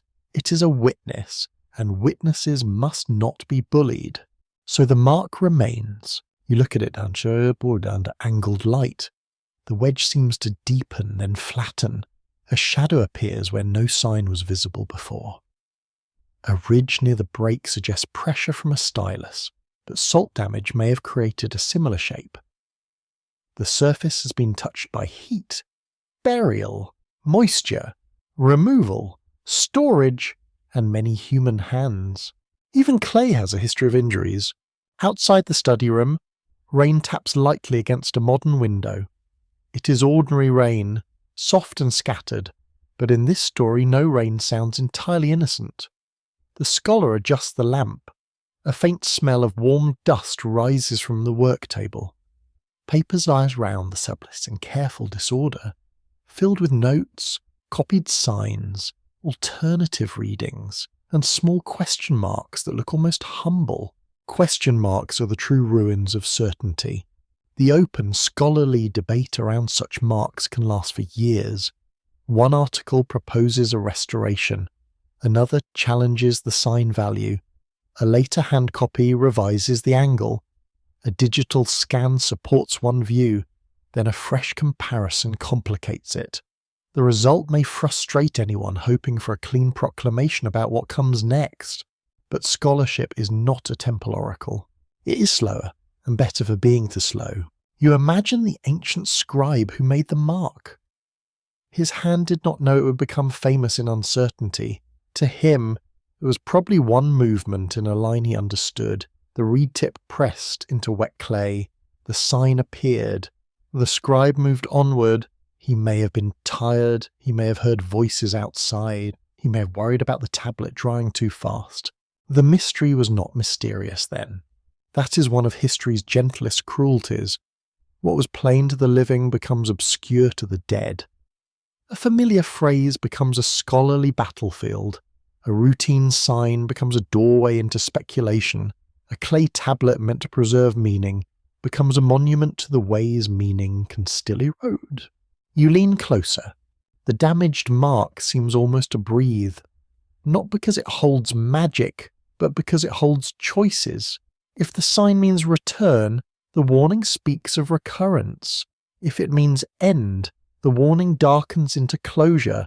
If it means remember, then the message turns toward human duty. If it names silence, then the final warning may be that speech itself fails when the pattern completes. Each possibility has its own shadow. A quirky fringe tidbit grows around unreadable signs like vine around a ruin. Some writers claim missing wedges conceal forbidden knowledge, deliberate censorship, or a secret code left for a chosen generation. Professional historians treat such claims with strong caution because accidental breakage, ordinary damage, and incomplete copying explain far more. Yet the fascination itself is understandable. The mind loves a locked door, especially one made of clay. The mark does not need conspiracy to be haunting. Its uncertainty is enough. It reminds you that every ancient warning arrives through loss. Even the best preserved tablet is not the world that made it. It is a fragment of that world, lifted from soil and asked to speak for streets, rights, fears, voices, and choices long vanished. No one bad to carry everything. The scholar writes 3 possible readings. She marks one as likely, one as possible, and one as unlikely but not impossible. That tiny hierarchy is an act of discipline, keeps imagination near evidence. It allows wonder to remain without letting wonder take the throne. This is the dignity of careful uncertainty. In the ancient city, uncertainty belonged to priests, diviners, kings, farmers, and children alike. Will the canal hold? Will the harvest ripen? Will the omen prove favourable? Will the god remain? Will the enemy come? Will the roof leak again? Everyone lived with incomplete signs. The damaged mark simply makes that ancient condition visible. You feel its quiet lesson. Perhaps the final sign is unreadable because every age must confront the warning in its own incomplete state. A complete answer would let listeners become passive. An uncertain mark requires participation. It asked whether you will choose attention without certainty, humility without proof, action without full comfort. That may be the oldest human test. A council decree may stand above humanity. A flood may stand behind memory. A city may stand upon soft ground, yet the person reading the sign must still decide what to do. No tablet can remove that burden. Even a perfect message could be ignored, misused, or quoted proudly while its meaning is betrayed. Humans are talented that way. The damaged sign sits where a hard conclusion might have been. It blocks the easy ending. It prevents the warning from becoming a simple prediction pinned under glass. Instead, the message remains alive in its incompletion. It cannot be fully owned by a translator, a museum label, a ruler, or a listener seeking comfortable finality. The clay keeps a secret. Not all secrecy is concealment. Some secrecy is damage, some is distance, some is the natural privacy of the dead, who do not owe the living every answer. The ancient scribe gave as much as the clay could carry. Time took the rest, or seemed to. What remains is still more than nothing. It is enough to trouble the mind softly. You sit with that. The rain outside fades. The lamp hums. The tablet lies steady on its support, indifferent to desire. Around the broken mark, all the earlier themes gather without repeating themselves fully. Kingship granted and withdrawn. Humans made for service and memory. Cities built from fragile order. Warnings heard too late. Water rising quietly at the door. The mark holds them in suspension. A final sign should close the mouth of the text. This one opens it wider. It says, perhaps without intending to say anything at all, that history comes to us as both presence and absence. What survives guides us. What is missing humbles us. The two must be read together. The scholar covers the tablet for the night. The room dims. The damaged sign disappears into shadow. Yet its uncertainty remains to awaken you. Not a loud fear, not a dramatic revelation. A softer unease, like the feeling of standing beside a river after dark and hearing movement without seeing its source. The final mark is unreadable. And because it is unreadable, it becomes the most faithful part of the warning. It does not pretend that the future is fully available to us. It does not flatter human certainty. It leaves you with the ancient task of listening carefully, even when the message breaks at the edge. You drift beneath the thought that every new dawn carries an older shadow under its light. The morning is gentle at first. A pale glow spreads across the plain, touching reeds, low roofs, canal water, and the upper edge of a temple wall. Smoke rises from early fires. A rooster calls with the confidence of a creature that has never considered historical collapse. Somewhere, a woman laughs softly while drawing water, and the sound feels almost too ordinary to belong near warning. Yet ordinary life is where warnings live. A city does not wake each day thinking it stands at the edge of an ending. It wakes because bread must be made, animals fed, doors opened, accounts checked, children dressed, and old complaints resumed with impressive loyalty. Continuity creates trust. Trust creates confidence. Confidence, if left unattended, becomes a soft covering over danger. That covering is pleasant. You understand why people prefer it. Ancient Sumerian cities were not inhabited by symbols. They were inhabited by people living daily lives within households, workshops, temples, fields, and administrative institutions.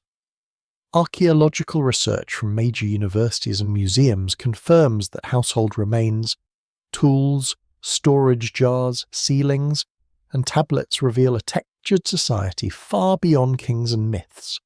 The mainstream fact is simple. Civilizations are lived from the ground upward. That matters deeply. The warning survives not because every person felt doomed. It survives because most people probably did not. They lived, planned, married, traded, argued, prayed, and repaired. They complained about heat. They worried over debt. They may have rolled their eyes at officials, which is practically a human birthright. The end of an order is rarely visible to those carrying lunch across a courtyard. History hides inside errands. You walk through the city as morning strengthens, A potter opens his workshop, as setting damp vessels in a row. The clay catches the light. Some jars will hold oil, some will carry grain, some will break in days, years, or centuries. One may survive in fragments long enough for a future archaeologist to classify its rim and feel quietly pleased. The potter does not know this. He is concerned with drying speed. Nearby, a scribe sits with a student. The student presses a sign badly, then worse while trying to correct it. The teacher sighs with ancient theatrical suffering. Outside the doorway, dust moves in a thin line over packed earth. Nothing seems unusual. That is the unsettling part. Collapse does not always begin with spectacle. Sometimes it begins with systems becoming less forgiving. A canal neglected for one season, a field whitening slowly with salt, a ruler demanding more than the countryside can bear. A priestly ritual performed correctly but without trust, a storehouse record adjusted, then adjusted again. The changes are small enough to excuse, together they become a future. The warning breathes through accumulation. Scholars continue to debate how ancient communities understood decline while living inside it. Some evidence suggests that people recognized crisis through famine records, letters, omen reports, abandoned buildings, and shifts in settlement patterns, yet lived experience is uneven. One district may suffer while another prospers. One generation may feel stress as temporary. Another inherits damage as normal. Normal can be dangerous. You stand beside a field at midday. The sun is high, flattening shadows until the land seems almost without depth. Barley heads bend in the heat. The canal glitters. A farmer scoops water with practiced effort, his skin shining with sweat. He notices the soil near one edge has hardened pale.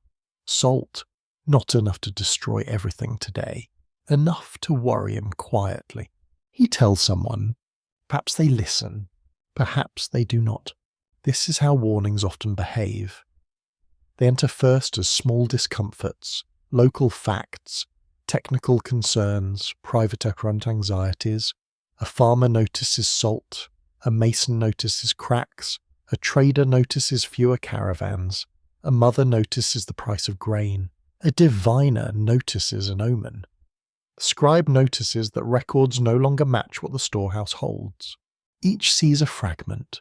No one sees the whole. A quirky fringe tidbit appears in modern fascination with cycles. Some people map ancient history into repeating ages, claiming every civilization rises and falls on a hidden schedule, as though humanity were trapped inside a cosmic calendar. Professional historians are careful with such claims, since real societies change through many causes, choices, environments, and accidents. Yet the attraction is understandable. Cycles give fear a clock. A clock feels better than mist. The Sumerian warning does not need a perfect cycle to remain powerful. It only needs the recurring shape of human forgetfulness. People learn after disaster, then slowly turn lessons into ceremonies. Ceremonies become traditions, traditions become decorations. Decorations remain long after the original fear has faded. A warning can survive in words while dying in practice. That is a subtle death. You enter a household shrine at dusk. A small offering bowl rests near a wall. A clay figurine stands beside it. Worn at the edges from touch, someone has placed a few dates there. Perhaps for protection, gratitude, or habit. The room smells of cooking smoke, wool, and crushed herbs. A child sleeps nearby, one hand curled beneath the cheek. The scene is tender. It is also fragile. Every age believes it is protecting something. A family protects children. A ruler claims to protect order. A priest protects ritual. A scribe protects memory. A farmer protects seed. A soldier protects walls. Yet protection can become possession, and possession can become blindness. People may guard the forms while losing the purpose. The warning asks what is being protected. Not loudly, not accusingly, with the calm persistence of clay. Perhaps every age thinks it is the last because every age feels the pressure of its own uncertainties most sharply.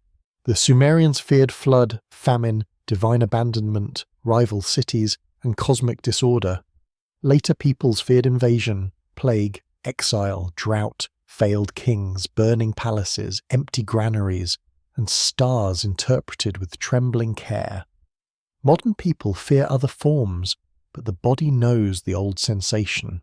The horizon changes, the heartbeat answers. A city at night offers a strange comfort. Lamps glow in doorways, voices soften. The day's heat drains from walls. The temple mass turns dark against a sky bright with stars. Somewhere, a musician plays a slow melody, perhaps for a gathering, perhaps only to fill the silence. You hear the notes rise, pause, and fall like breath. For a moment everything holds. That is what people remember most fiercely when a world changes, not the official names of dynasties, but the ordinary texture.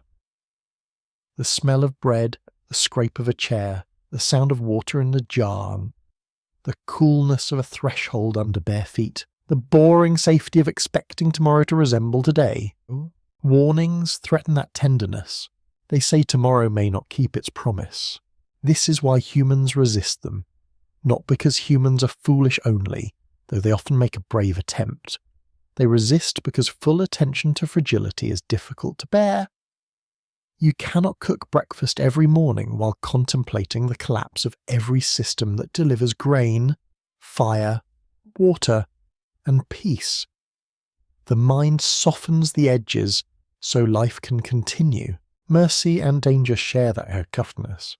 A historical debate continues around how ancient texts should be used as evidence for actual crisis. Literary laments and myths are shaped works, not direct reports. Yet they preserve emotional truths about abandonment, destruction, and renewed order. Archaeology supplies material traces. Texts supply human meanings. Neither alone is enough. Together they form a dim lamp. You carry that lamp through the final street of the imagined city. The dawn that began this wandering has become night again, as if time circles quietly while you are listening. Doorways are closed, storehouses are sealed, the canal moves under starlight. Nothing has happened, and everything may already be happening. That is the feeling beneath every new dawn. The world continues until it does not. The warning survives because continuation is never proof. It is only a gift repeated for one more day. The Sumerians understood this in mud brick, water, grain, and divine speech. Their tablets do not command panic. They ask for memory. They ask for attention. They ask the living not to mistake the present for a permanent law. Perhaps that is enough. Perhaps no warning can do more. You stand beneath the stars while the city sleeps. The temple platform is dark. The fields are invisible beyond the wall. Somewhere, clay tablets rest on shelves, drying slowly, carrying accounts, hymns, lists, and troubled words toward futures no scribe can imagine. A small wind moves dust along the lane. The age believes itself awake. The warning knows it is dreaming, and beneath every new dawn, beneath every rebuilt wall, beneath every confident voice that says the danger belongs to the past, there remains the old possibility that what comes next has been approaching all along, quietly, patiently, in the form of things already ignored. You arrive in the last quiet chamber of the story, where the warning remains open and refuses to become a simple answer. The room is neither ancient nor modern now. It is made of all the places the clay has passed through: a temple school with dust in the doorway, a flooded street under a grey sky, a buried archive under collapsed brick, a museum drawer lined with careful supports, a darkened room where someone listens while the world outside grows soft and distant. All of them are present. The tablet rests at the centre, small enough for a hand, heavy enough for an age. Its broken edge catches a little light.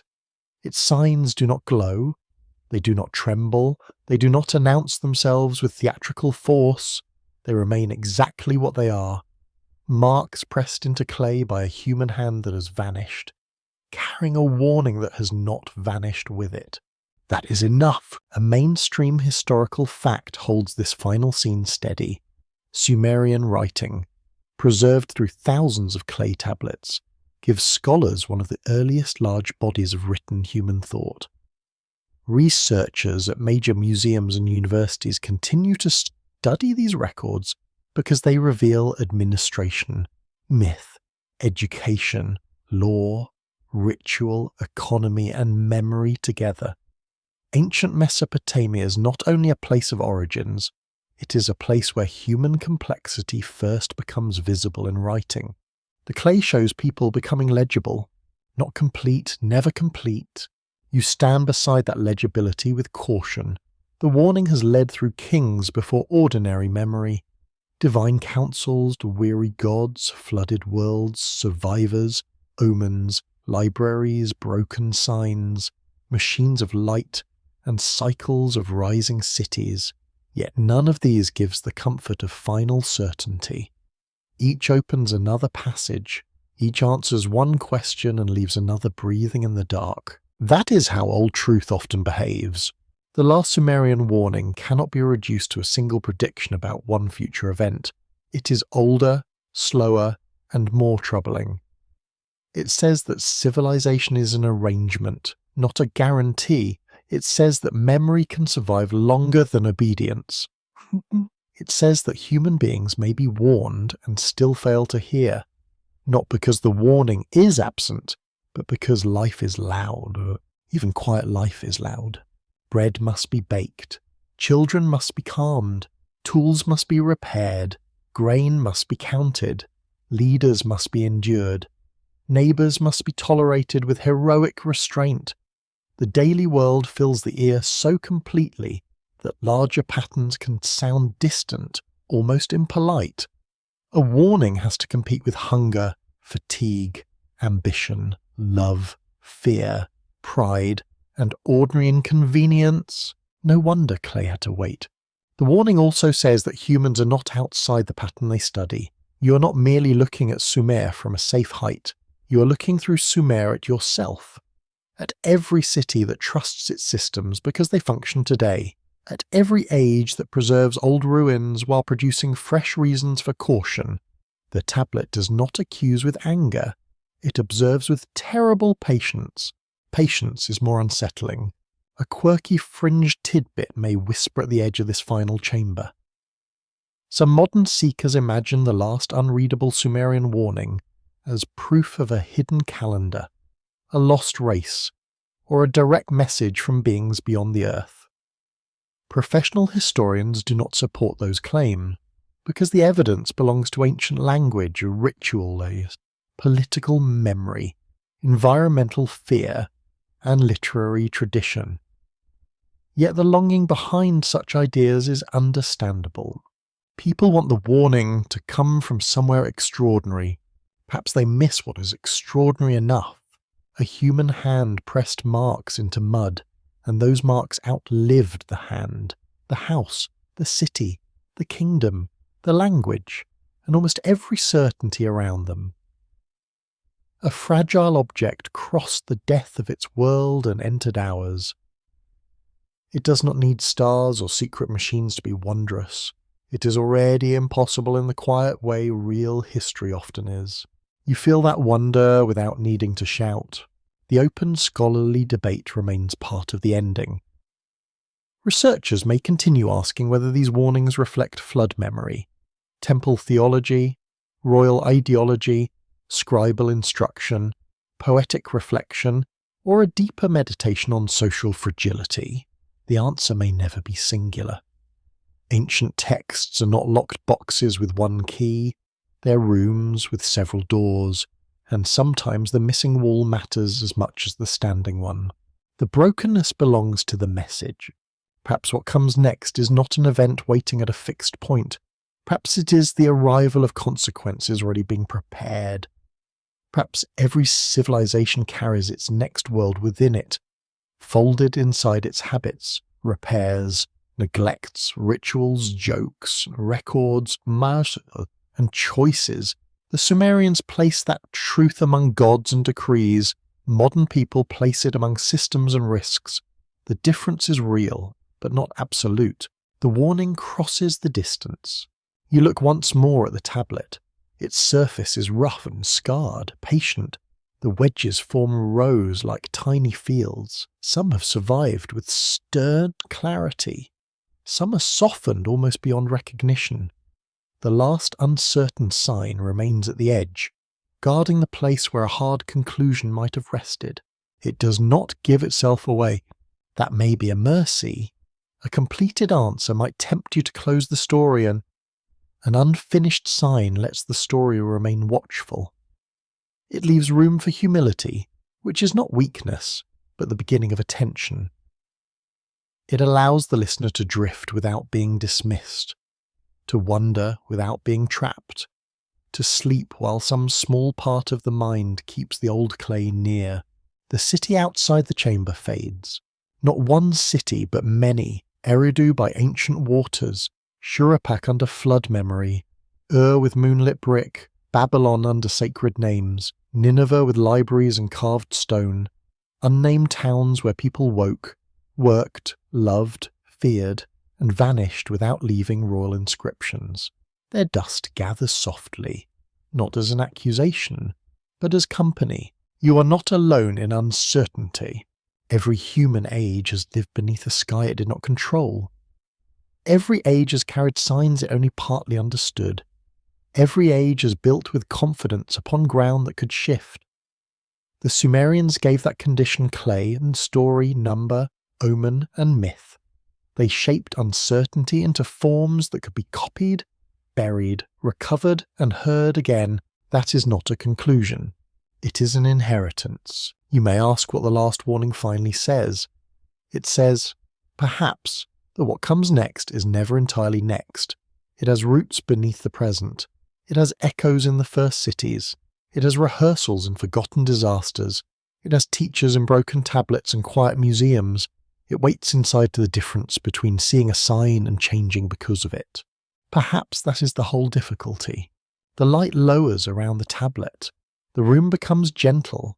The clay no longer seems like an object on a table, but like a small island of memory surrounded by the great darkness of all that has been lost. You do not need to solve it now. You only need to hear it softly, as one hears rain far away, or water moving beneath reeds after sunset. The warning remains open, and perhaps, beneath the last unreadable sign, beneath the lost voice of the scribe, beneath the ruins and rivers and all the careful work of those who read the clay, the story is not yet complete. The room grows softer now, and the old cities begin to loosen their hold upon your thoughts. Their walls recede into distance. Their canals become silver threads under a dimming sky. The tablet rests where it belongs, not demanding fear, not demanding certainty, only holding its small dark patience in the quiet. You may let the kings return to mist. You may let the councils fall shint. You may let the floodwaters withdraw into memory, leaving only cool mud, reeds, and the slow breath of night over the plain. The warning does not need to be carried with tension. It can be carried gently, like a lamp shielded from winds. There is no need to solve every broken sign. Some messages remain unfinished because sleep itself is a kind of trust. You have walked among old stones, watched scribes press clay, listened to scholars hesitate, and followed the fragile thread of human memory through loss and return. Now the thread can rest. It does not break. It only becomes quieter.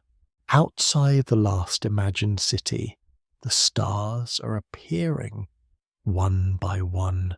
They gather above the roof lines, above the temple platform, above the river moving in darkness. Someone closes a reed door. Someone banks a fire. Someone breathes slowly beside a sleeping child. The world is uncertain. Yes, but it is also tender. Let the tenderness remain. The clay will wait. The river will move. The old warning will keep its place among the patient things of the earth, and you can drift now, softly and without hurry, into the deep quiet where history becomes dream, and dream becomes a darker, kinder form of remembering. Perhaps tomorrow will bring light to the fields again. Perhaps some distant reader will find another sign. Perhaps the story will open a little further in an age not yet imagined.